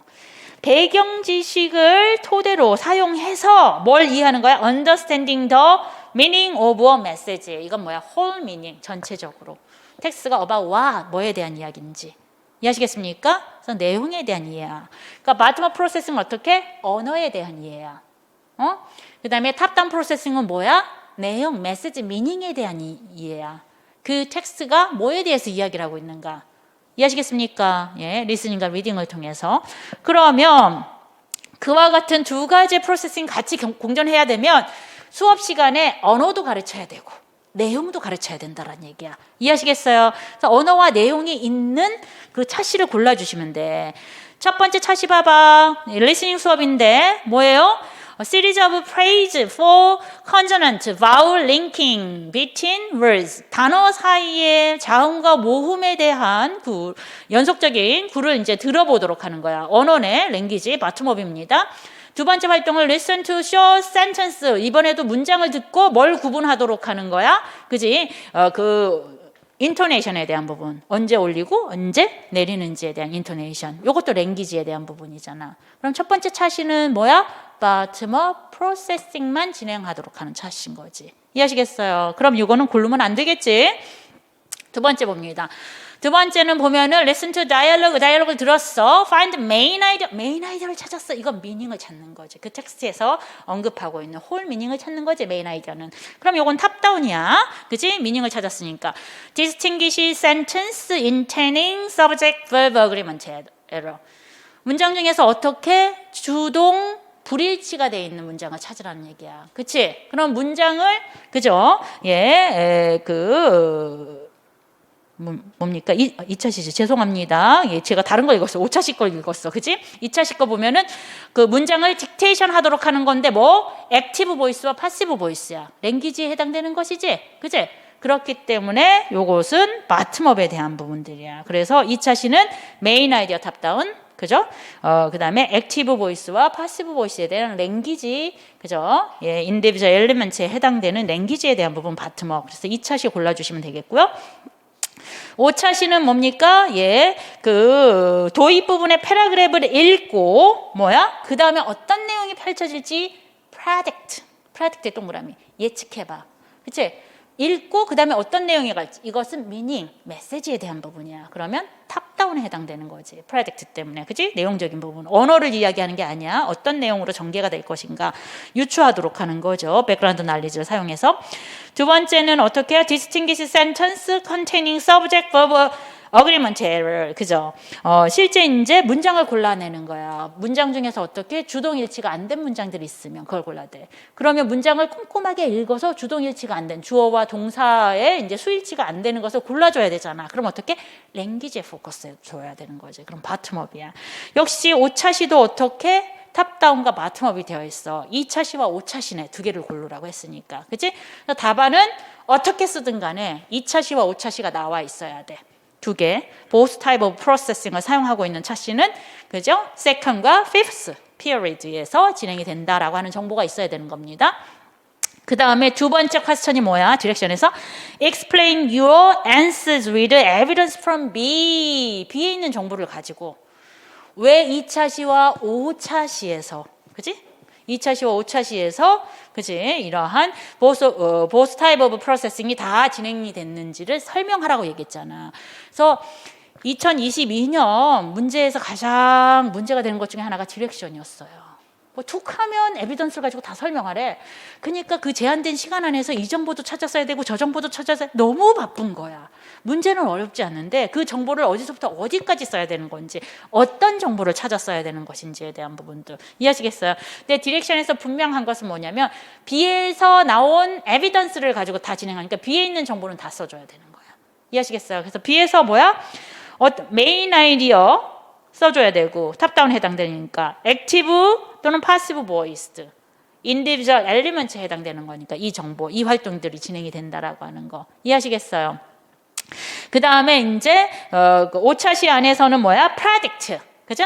예, 다음의 내용들에 대해서 컨텐츠를 그죠? 예, 다음에 나오는 내용들에 대해서 예측을 하도록 하는 거. 그치? 그것이 이제 탑다운인 거고, 그 다음에 이제, subject verb agreement error. 이게 랭귀지에 해당되는 거잖아. 이해하시겠어요? 자, 무슨 얘기야? 다시 얘기할게.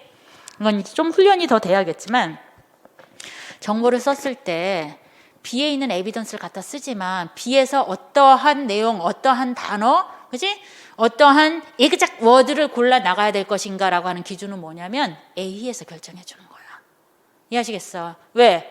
왜 그게 탑다운이냐? 왜 그게 바텀업이냐를 증명해 줘야 되는 거잖아. 그치? 아까 탑다운은 뭐라고 그랬어? 백그라운드 날리지로 언더스탠딩 더 메시지라고 얘기를 했잖아. 그렇기 때문에 메인 아이디어가 나와줘야 되는 거야. 프로젝트가 나와줘야 되는 거고. 이해하시겠어요? 그 다음에 바텀업은 뭐라고 얘기했어? individual elements라고 얘기를 했잖아. 그러니까 실제 활동 중에서 individual element에 포커스를 두고 있는 keywords를 찾아서 답안으로 연결해줘야 돼. 이해하시겠어요? 그러면 정답 처리가 되는 거야. 그래서 explain your answer with evidence from B라고 얘기를 하면 B에 있는 정보를 가지고 그 정보가 왜 답이 될 수 있는지를 A의 기준을 가지고 B에 많은 정보들이 있잖아. 그중에서 필요한 단어들을 골라서 답안으로 연결을 해주셔야 되는 거예요. 이해하시겠어요? 그렇게 하면 감점이 최소화돼요. 저희 교육료는 역시 키워드와 키프레이즈 위주의 채점이기 때문에 그 정보가 들어갔느냐 들어가지 않았느냐에 따라서. 이해하시겠습니까? 좋아. 9번 봅니다. 제가 또 수업 시간 내내 제가 좀 강조하는 게 있어요. 어세스먼트에서는 워시백에 대한 중요성을 되게 강조를 하고 평가에 대한 방식으로 크라이테리언 레퍼런스 굉장히 강조해요. 지금 커런트 어프로치가 그렇게 흘러나가고 있기 때문에 그걸 이제 되게 강조하는데 러닝 스타일 중에서 이제 가장 중요한 것이 스트래티지, 메타 코그니티브 스트래티지에 대한 부분을 되게 강조를 많이 해요. 몇 년째 이제 제가 이제 이렇게 강조를 했는데 사실 나오게 되면 메타 코그니티브로 써주는 게 맞아. 맞긴 맞는데 여기서는 하도 우리가 문제를 다뤄줘서 그랬는지는 어쨌지만 메타 코그니티브가 데이터로는 나왔고 메타 코그니티브가 주인공은 아니었어, 그지? 예, 코그니티브하고 이제 소셜 스트래티지가 이제 주인공이 된 문항이었습니다. 한번 보도록 할게요. 자, 디렉션 보시면 identify two strategies in A that 동그라미 해 미나 recommended to 준호. 이해하시겠어요? 두 사람이 나왔어. 두 사람 다 전략을 얘기해. 그런데 우리는 누구의 전략을 써야 되는 거야? 미나 전략을 써야 되는 거야. 근데 이게 시험 상황이면 안 보인다? 거기 나와 있는 전략을 막 쓰게 돼가지고 막 코그니티브도 막 쓰고 막 이렇게 되는 경우가 있어요. 이해하시겠어요? 바짝 차리고 시험을 볼 때는 항상 중요한 답안을 가를 수 있는 그런 스탠다드, 기준이 있다고 한다면 그걸 반드시 동그라미 치고 언더라인을 해서 각인을 시켜야 돼요. 여러분 머리에. 이해하시겠어요? 그래서 그게 굉장히 중요합니다. 그래서 B에 나와 있는 이제 B에서 준호에게 미나가 추천하고 있는 두 가지 스트래티지를 규명을 해야 돼. 자, 대화 한번 볼까? B 한번 보자. 그래서 미나가 이제 잘 지내? 뭐 이렇게 이제 이야기를 합니다. 그러면서 이제 준호랑 대화를 하면서 준호가 이야기하죠. I'd like to get some tips. 조금 알려줘봐 라고 얘기를 합니다. 뭘? 이렇게 얘기를 하니까 준호가 이제 이제 미나가 sure 라고 얘기를 하면서 그지? 자, 어떻게 공부하는지 한번 얘기해봐 라고 했더니 준호가 얘기하지. 나 일단 스케줄부터 잡잖아. 그치? 먼저 뭘 공부를 할 건지 나중에 뭘 할 것인지. 그죠? 그래서 준호의 전략은 메타 코그니티브 스트래티지예요. 그렇죠? 플래닝을 먼저 하는 거예요. 미나가 얘기합니다. 그것도 좋은 방법이야. 그 다음에 다른 건 이렇게 얘기해요. 그러니까 준호가 이제 공부하면서도 때때로 나는 그치 공부하다가 멈춰서 어떻게 내가 잘 이해하고 있는가를 체크해. 이건 뭐야? 모니터링이야. 그래서 메타 코그니티브는 준호가 계속 진행을 하고 있는 거야. 하지만 우리는 미나께 필요해. 그지? 본격적으로 나옵니다. 미나가. Okay, in my case. 나 같은 경우에는 usually create picture underline. 이게 키프레이즈인 거지. 그지? 머릿속으로 그림을 그려봐. 뭐? To remember the things I've studied. 내가 공부했던 내용들을 좀 더 잘 기억하기 위해서. 이해하시겠어요? 머릿속에서 그림을 그려봐. 왼쪽으로 와. A에서 쫙 찾아봐. 그림 그리는 게 뭐가 하나 있어? 코그니티브의 비주얼라이제이션이 있잖아. 비주얼라이징이 그려보는 거잖아. 이해하시겠어요? 같이 연결하면 되는 거. 코그니티브구나. 이렇게 보시면 되겠습니다. 그리고 나서 you do? 그죠? 정말? 뭐 이렇게 얘기를 합니다. 그러면서 이제 멘탈 그 이미지를 만들어 보는 거 생각도 못 했는데 난 절대 해보질 않았어. 뭐 이렇게 얘기를 합니다. 미나가 얘기합니다. 그게 오래 기억할 수 있어 라고 장점을 이야기하면서 준호가 이제 그렇게 한번 해봐야겠다 이렇게 얘기를 합니다. 미나가 다시 얘기합니다. 그리고 whenever I find some difficult English expressions I'm not familiar with. 내가 모르는 어려운 표현들이 나오잖아? 그럼 나는 한시도 지체하지 않고 I talk in English with native speakers. 그치? 네이티브 스피커한테 달려가서 물어봐. 그치? 정확한 의미가 뭔지 알아내기 위해서. 이해하시겠어요? 그래서 자기가 공부했던 내용을 혼자서 해결이 안 되면 다른 사람의 도움을 취하는 거야. 쫙 찾아봐. 뭐가 있어? Social Strategy에 Involving Others가 있잖아. 이해하시겠어요? Involving Others 중에서 뭐야? Having conversation in L2 with other speakers라고 되어 있잖아요. 이해하시겠어요? 그래서 미나가 추천하는 전략은 두 개 뭐야?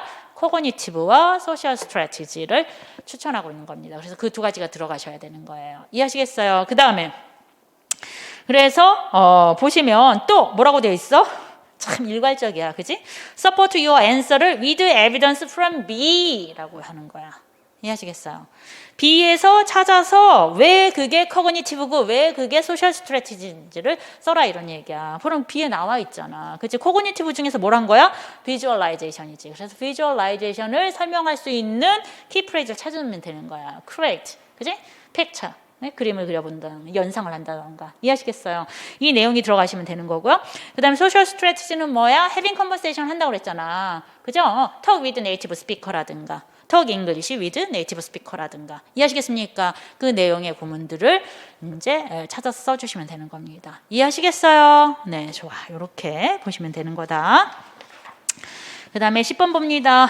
10번은 교육론의 탈을 쓴 일반 영어니까 넘어갈게요. 이거는 그죠? 매칭을 해서 이제 쉽게 답을 고를 수 있는 겁니다. 사실상 페이스워크야. 우리가 이제 인터내셔널, 인터컬처럴 그 컨플릭트가 막 생기잖아요. 그죠? 문화 간에 그죠? 특히 이제 외국에서 공부하다 보면은 서로 다른 문화권에서 온 사람들끼리 플랫 기숙사에서 같이 생활하다 보면 막 부딪혀요. 저도 공부할 때도 그랬고요. 그래서 이제 저 같은 경우에는 여기 어보이딩에 해당되는 거야. 그 회피하는 거야. 그지? 가급적이면 이제 컴플리트를 갖다가 이제 하지 않으려고 이제 진행을 이제 합니다. 회피하고 이제 참고 이렇게 이제 그렇게 진행하는 타입인데 사람마다 다 이런 특징들이 있다는 얘기인 거지. 그래서 여기서 마이클과 수는 어떻게 대처를 했는지에 따라서 마이클 같은 경우에는 자기의 잘못을 인정하고 사과를 했어요. 그죠? 수 같은 경우에는 아예 그냥 회피를 했고요. 이해하시겠습니까? 그래서 거기 각각에 해당되는 그죠? 예, 수는 어버이딩을 했고 마이클은 이제 인터그레이팅을 했다라고 하는 거 B1, C1으로 찾아서 답안을 쓰시면 되는 겁니다. 됐습니까? 네, 요건 뭐 쉽게 이런 게 데이터 베이스드, 텍스트 베이스드 다 나와 있잖아 정보가. 그래서 거의 해당되는 것은 다른 거 우리 지식 필요 없어. 인터컬처럴 컨플릭트 이거 몰라도 돼. 그냥 데이터만 읽어도 요런 전략들이 있고 이제 각각의 시나리오에 나와 있는 마이클과 수가 어떻게 이러한 상황에 접했을 때 어떻게 행동하는가라고 하는 것들을 가지고 해당 카테고리에다 그죠? 예, 그 연결만 매칭만 시키면 되는 거잖아. 이게 전형적인 데이터. 이러면 이제 임용시험 준비할 필요 없다고 하는 거지. 그지? 공부할 필요 없지. 데이터에 다 나와 있는데 뭐 다행히 한 문항이었어요. 그죠? 네, 좋습니다. 그다음에 12번 봅니다. 자, 12번은 사실 이거는 우리가 교육론 준비하면서 컴퓨터 어시스트 랭귀지 러닝에 대한 부분들을 하죠. 그죠? 그 중에서 지금 어떻게 멀티미디어 어시스트 랭귀지 러닝에서 지금 어디까지 왔다고 했어? 모바일 어시스트 랭귀지 러닝이에요. 그래서 학생들의 학습에 대한 요구, 니즈에 따라서 다양한 이러한 앱들이 많이 발견이 돼요. 만들어져서 디벨롭이 되어가지고서 실제 모바일을 가지고 그죠? 예, 이제 학습을 할 수 있도록 하는 그러한 환경들을 12번에 문제화 시켜놓은 것이라고 보시면 되겠습니다. 그래서 이번 보시면 디지털 테크놀로지에 대한 학습의 형태로 그죠? 앱 첫 번째 것은 발음 학습에 관련된 부분이고요. 그죠? 앱 두 번째 거 같은 경우에는 이제 퀘스천을 주고 대답을 하도록 하는 퀘스천 앤서 액티비티를 진행하도록 하는 것이고요. 앱 세 번째는요. 예. 학생들한테 조금 더 그러한 리얼 컨텍스트 안에서 영어를 사용하도록 함으로써 각국에 있는 어떤 사람과도 대화를 나눌 수 있도록 하는 그죠? 그 스피킹 버디 매칭 앱이라고 볼 수가 있습니다. 이해하시겠습니까? 좋습니다. 이렇게 이제 세 가지가 대략적으로 좀 나왔는데 먼저 이제 디렉션을 보면 디렉션이 다 똑같기 때문에 제가 이번에는 잘 안 읽었는데 또 역시 아이덴티파이 하는 거야. 가장 most appropriate English learning 앱 민수와 지은에게 가장 적합한 앱을 골라 하나씩. 그럼 민수는 나는 어떻게 영어를 하고 싶다. 그 다음에 지은이는 나는 어떻게 하고 싶다. 그럼 거기에 맞는 앱을 골라주시면 되는 거예요. 그쵸? 그래서 민수부터 먼저 봅니다. 민수는 이야기해요. 그죠? 나 어떻게 해서든지 다른 사람과 영어를 사용할 수 있는 기회를 항상 노리고 있어. always look for. 그죠? 항상 노리고 있어. 그래가지고 찾다 어떤 걸 찾았어요? 그죠? 하나의 컨버세이션 프로그램을 찾았어. 위에서 하나, 둘, 셋, 넷, 다섯, 여섯 번. 다섯 번째 줄에 있어요. 그래서 he once tried a conversation program을 하나 찾았어. 그지? 네이티브 스피커와 전화로 연결하는 거야. 일명 피커폰이죠. 피커폰. 그죠? 우리도 많이 합니다. 자, 얘기하고 싶은 건 뭐야? however 또 나왔잖아. 다 필요 없어, 앞에는. however 이후야. 그지? 하지만 그 프로그램이 만족스럽지 않아? 만족스럽지 않아. 왜 만족스럽지 않아? 그죠? 시간도 정해져 있고, 그 다음에 주제, 내용도 다 정해져 있는 거야. 좀 자유롭게 하고 싶은데, 그지? 그래서 그는 find an app. 이번에 이제 앱을 찾기 시작해서 어떻게? 여기서 이제 중요한 부분인 거지. 그치? 앞에 본인이 사용했던 컨버세이션 프로그램과 달리 talk with partners whenever he wants.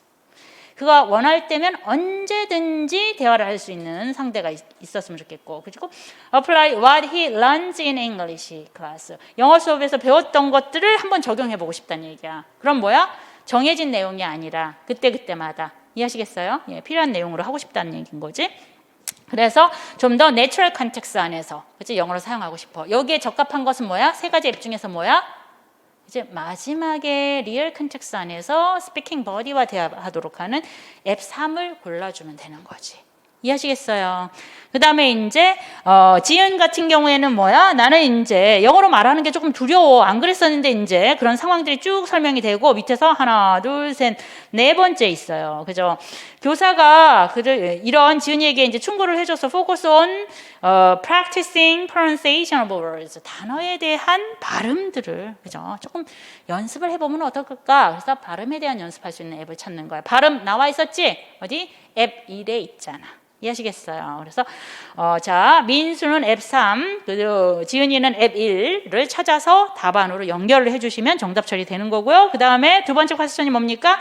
또 explain 하래. your answer를. 참 정말 성의 없습니다. 네, 성의 진짜 없어요. 그래서 with evidence from B, B에서 나와 있는 evidence를 가지고 예, 답을 설명하라고 되어 있어요. 이해하시겠어요? 그러면 그 부분이 이제 앱 3에 해당되는 부분을 B에서 찾았으면 되는 거고.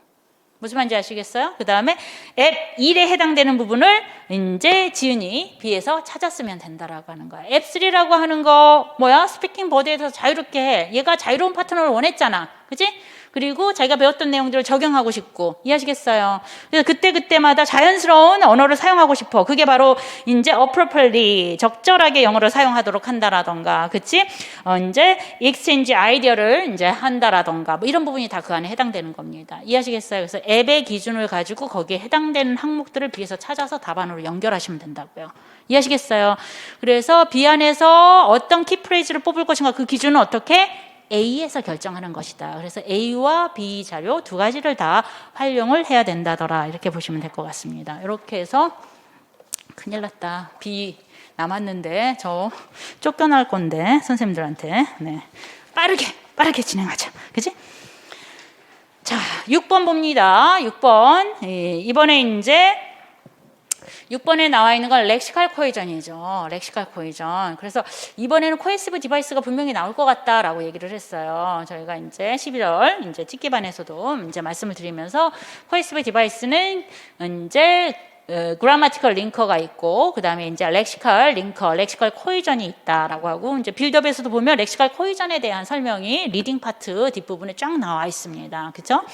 그래서 이제 학생들이 놓친 부분이 이 6번에서 조금 감점이 되는 그죠? 정확하게 요것도 이제 실질적으로 데이터가 나와 있고 난리지도 좀 나와 있지만 그래도 난리지가 충분히 나와 있지 않아서 주어진 난리지가 무엇이라고 하는 것을 추가적인 본인이 공부한 난리지를 가지고 이해를 해야지만 정확하게 얘를 찾았을 수 있는 문제예요.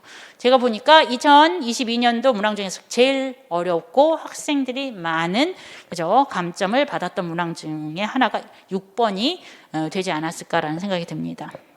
한번 볼게요. 디렉션 봅니다. Identify two lexical cohesive device를 골라. 그죠? 예. Conversation B에서. 그죠? 그리고 나서, 그죠? B에 나와 있는 evidence를 제공하는 겁니다. 그럼 해당되는 두 개의 lexical cohesive device를 고르고 그거에 대한 실예를 대화에서 찾았으면 되는 거예요. B에서. 이해하시겠습니까? 한번 볼게요. 자, 우리가 이제 코이전에 대한 중요성이 앞에서 쭉 나와 있고요. 그렇죠? 이러한 코이전이라고 하는 것은 첫 번째 단락에서 아래에서 하나, 둘, 셋, 네 번째 in English라고 나와 있어요. 찾으셨습니까? 영어에서는 그죠?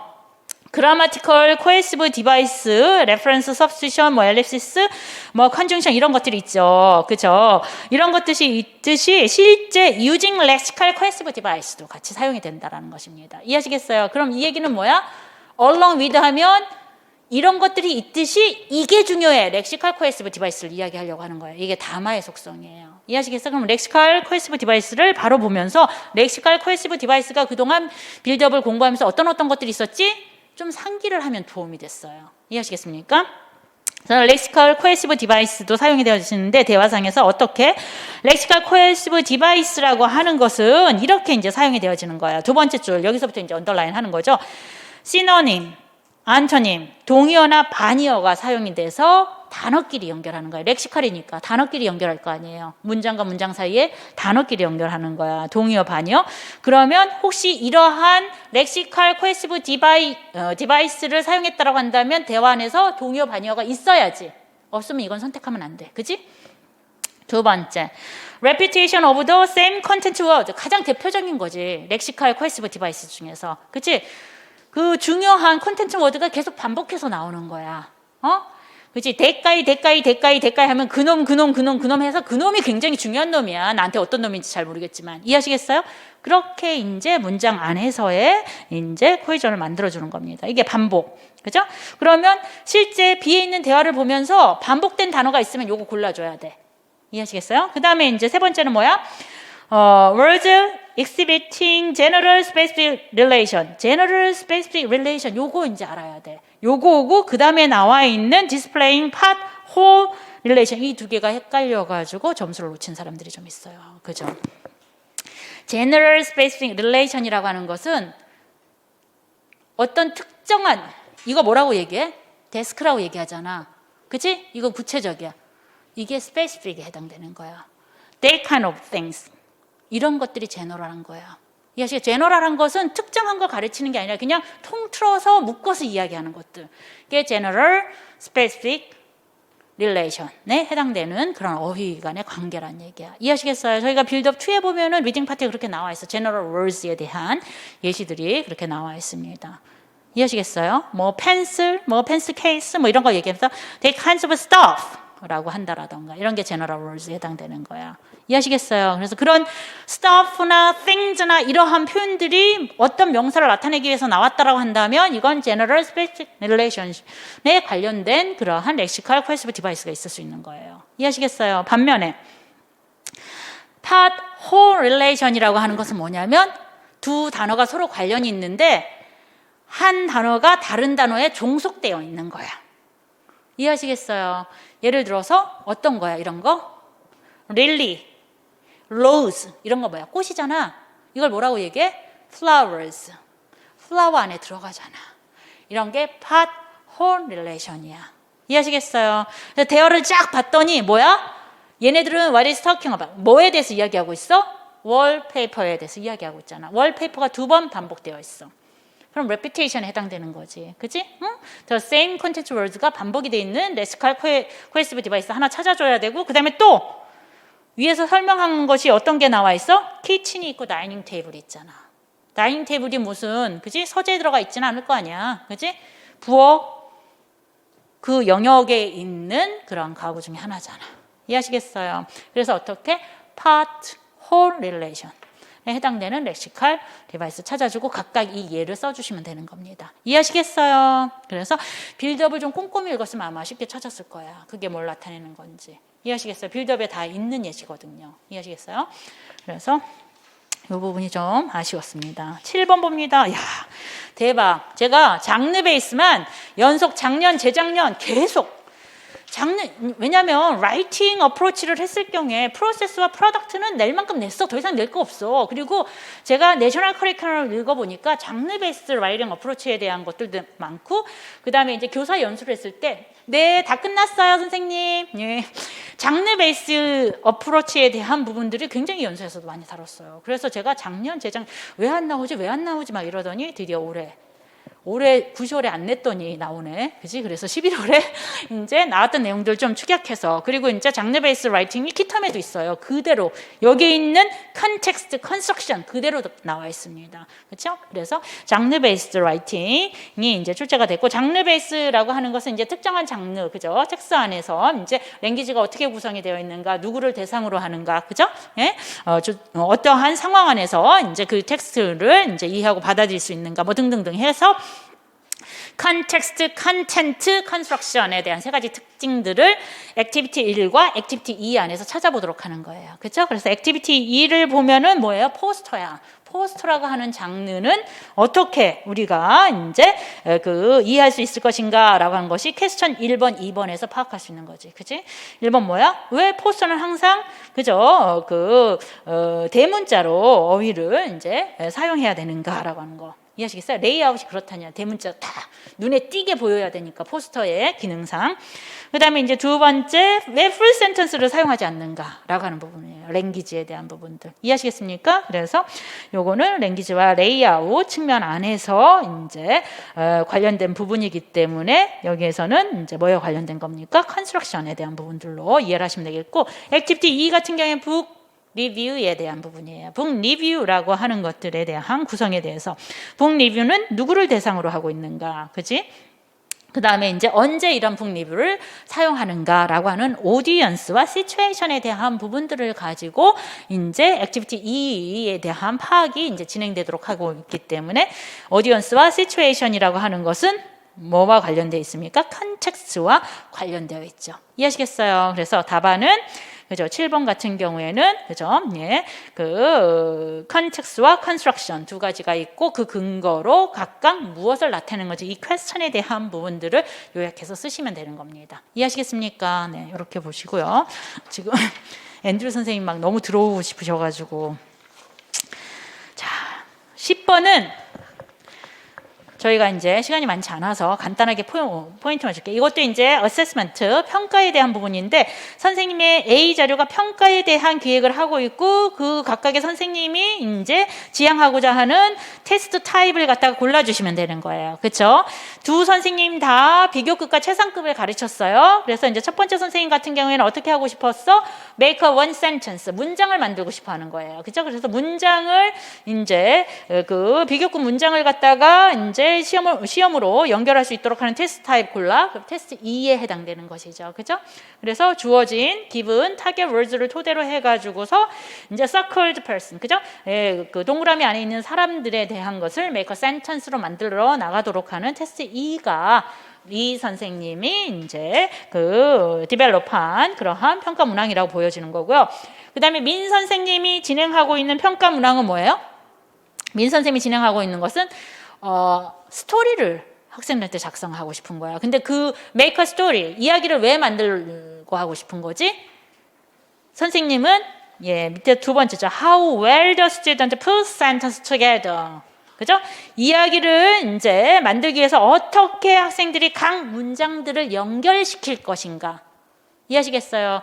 그러면 이 선생님이 평가를 하고 싶은 것은 writing a story야? 아니면은 cohesive device에 대한 부분들을 평가하고 싶은 거야. cohesive device에 대한 것을 평가하고 싶은 거야. cohesive device는 discourse level, 그죠? 두 문장 이상의 단위 안에서만 파악할 수가 있기 때문에, 그래서 그 수단으로 스토리, 이야기를 쓰도록 하는 거란 말이야. 이해하시겠어요? 그렇기 때문에 답안에 뭘 들어가야 되냐면, 이것도 이제 감점이 되는 부분 중에 하나가 뭐냐면, 테스트 2는 잘 골랐고 설명도 잘했어. 디스크라이브 해가지고 뭐 이렇게 한다. 근데 테스트 4 같은 경우에 반드시 들어가야 될 것이 뭐였어? appropriate connector가 반드시 들어가야 된다고. 적절한 문장과 문장을 연결할 수 있는 그러한 커넥터, 그게 cohesive device인 거지. 이해하시겠어요?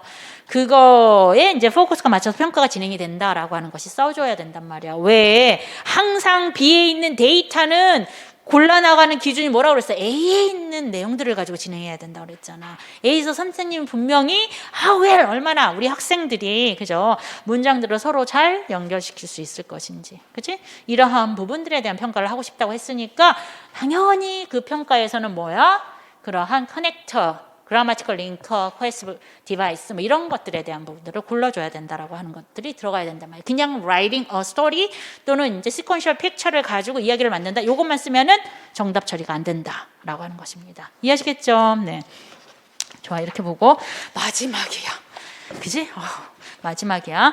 11번 봅니다. 자, 요거는 저희가 9, 10월 그 모의고사를 진행하면서 제가 해설지를 나눠드렸어요. 포커스 온 폼의 가장 대표적인 게 피드백 부분이다라고 해서 피드백 타입을 여러 개를 이제 그 포커스 온 폼에 대한 타입을 줘가지고서 뭐 플랜드 포커스 온 폼, 인시덴탈 포커스 온 폼에 익스플릿 피드백과 그다음에 임플리시트 피드백, 그다음 프리엠티브까지 그렇게 이제 세 가지가 나와 있던 게 똑하니 시험에 나와서 저도 깜짝 조금 놀라긴 했었습니다. 근데 어쨌든 간에 이러한 부분들에 대한 내용들을 가지고 이러한 옵션들을 토대로 해가지고서 그죠? 각각의 그 B에서 나와 있는 이그젬플 1이 있고 이그젬플 2가 있는데 각각의 이그젬플 1과 이그젬플 2에 대한 옵션들이 무엇인지를 갖다가 규명을 하고, 그렇지? B에서 에비던스를 가지고 서포트해라 답안을 이렇게 되어 있어요. 그죠? 자, 이그젬플 1 같은 경우에는 어떤 경우입니까? 학생들이 이제 교사랑 같이 위켄드에 대해서 이제 교사가 질문을 했죠. 그래서 위켄드에서 무엇을 했는지에 대한 이야기를 하면서 학생 2가 오류를 범합니다. I had gone to the park 이렇게 쓰진 않죠. 그죠? 그랬더니 선생님이 past simple, 그죠? 단순 과거로 써야지 라고 이야기를 합니다. 이해하시겠어요? 이렇게 학생이 오류를 범하자 그 오류에 대한 부분들을 이제 피드백으로 이제 수정시키고자 피드백으로 준 경우라고 보시면 되겠습니다. 그래서 리액티브와 프리엠티브에 대한 개념들을 이해하시는 게 좋는데, 리액티브는 문제가 생겼었을 때 피드백을 주는 거고, 프리엠티브는 no actual, 그죠? problem. 실질적인 문제가 생기지 않았어. 그지? 그랬을 때 이제 나올 수 있는 그러한 피드백 옵션이라고 보시면 되겠습니다. 이해하시겠어요? 네. 그래서 이그젬플 1에 해당되는 것은 뭐예요? 메타 랭귀지를 썼으니까 A2에 해당되는 겁니다. 익스플릿 피드백으로 사실 메타 랭귀지 피드백이 나간 거죠. 그래서 메타 랭귀지를 통해서 이제 피드백 옵션이 나갔다라는 거. 이그젬플 2 같은 경우 보면은 문제가 생기지 않은데 학생이 물어봐요. 선생님, December 18 이렇게 쓰면 되나요? 라고 얘기합니다. December 18 이라고 얘기합니다. 그랬더니 학생이 네, 뭐 January 17 뭐 이렇게 쓰거나요? 라고 얘기하니까 이제 fix the date, 그죠? 를 갖다가 이제, 그죠? 데이트를 갖다가 조금 우리가 이제 정확하게 알아야 될 것 같은데, 그죠? 예, 조금 더 데이트를 말하는 방법들에 대한 정확한 방법들을 좀 알고 싶어요. 뭐 이렇게 이제 학생이 먼저 질문을 합니다. 그랬더니 교사가 그럴 경우에는 December the 80th 라든가, 그죠? 예. The 18th of December 이렇게 하는 게 조금 더 정확해라는 거야. 이건 문제가 생기지 않고 학생의 산발적인 질문에 의해서 오류가 수정이 된 경우예요. 그게 프리엠티브라고 보시면 되겠습니다. 누가 시작했어요? 학생이 시작했어요. 그래서 B1에 해당되는 옵션이 이 안에 들어가는 거라는 얘기야. 이해하시겠어요? 자, 그렇기 때문에 이제 여기에서 B에 있는 에비던스를 골라야 돼. 에비던스는 A에서 나오는 거라고 얘기했지? 그래서 익스플릿 피드백을 고르긴 하는데, 그죠? 예? A2의 익스플릿 피드백을 리액티브에서 고르긴 해야 되는데 그 에비던스는 뭘 쓰면 돼? 한 문장을 다 써도 되지만 다 쓰지 않더라도 뭐 메타랭귀지만 쓰면 돼. 그죠? 메타랭귀지를 가지고 학생의 문제점을 갖다 지적을 해준다라고 얘기했으니까 메타랭귀지에 해당되는, 그죠? 예, past simple 이걸 써주시면 되는 거고요. 이그젬플 2 같은 경우에는 뭐냐면 중요한 건 뭐야? No actual problem. 실제 이러한, 그죠? 네. 그 문제가 생기지 않았어. 학생이 자발적으로 타겟 폼에 대해서 포커스를 하는 거야. 이해하시겠습니까? 그렇기 때문에 답안에서 어떻게 그런 실질적인 문제가 없다라고 하는 내용을 써주시는 게 보다 정확하게, 그죠? 프리엠티브에 대한 B1에 대한 설명을 하실 수가 있습니다. 이해하시겠어요? Without actual problem. 실제적인 문제가 발생하지 않았음에도, 그지? 학생이 이제 질문을 했다라는 것입니다. 데이트에 대한 부분, 어떻게 정확하게 데이트에 대해서 사용하는 것인지에 대한 파악을 하고자 한 것이죠. 이해하시겠습니까? 네. 이야, 급하게 달려왔다. 그죠? 네. 좋습니다. 앞에 이제 좀 설명할 내용들이 좀 있어가지고 좀 길게 했던 것 같고요. 한 5분 정도, 쉬었다가, 우리 앤드류 선생님 기다리던 앤드류 선생님을 만나 뵙도록 하겠습니다. 자, 수고하셨습니다.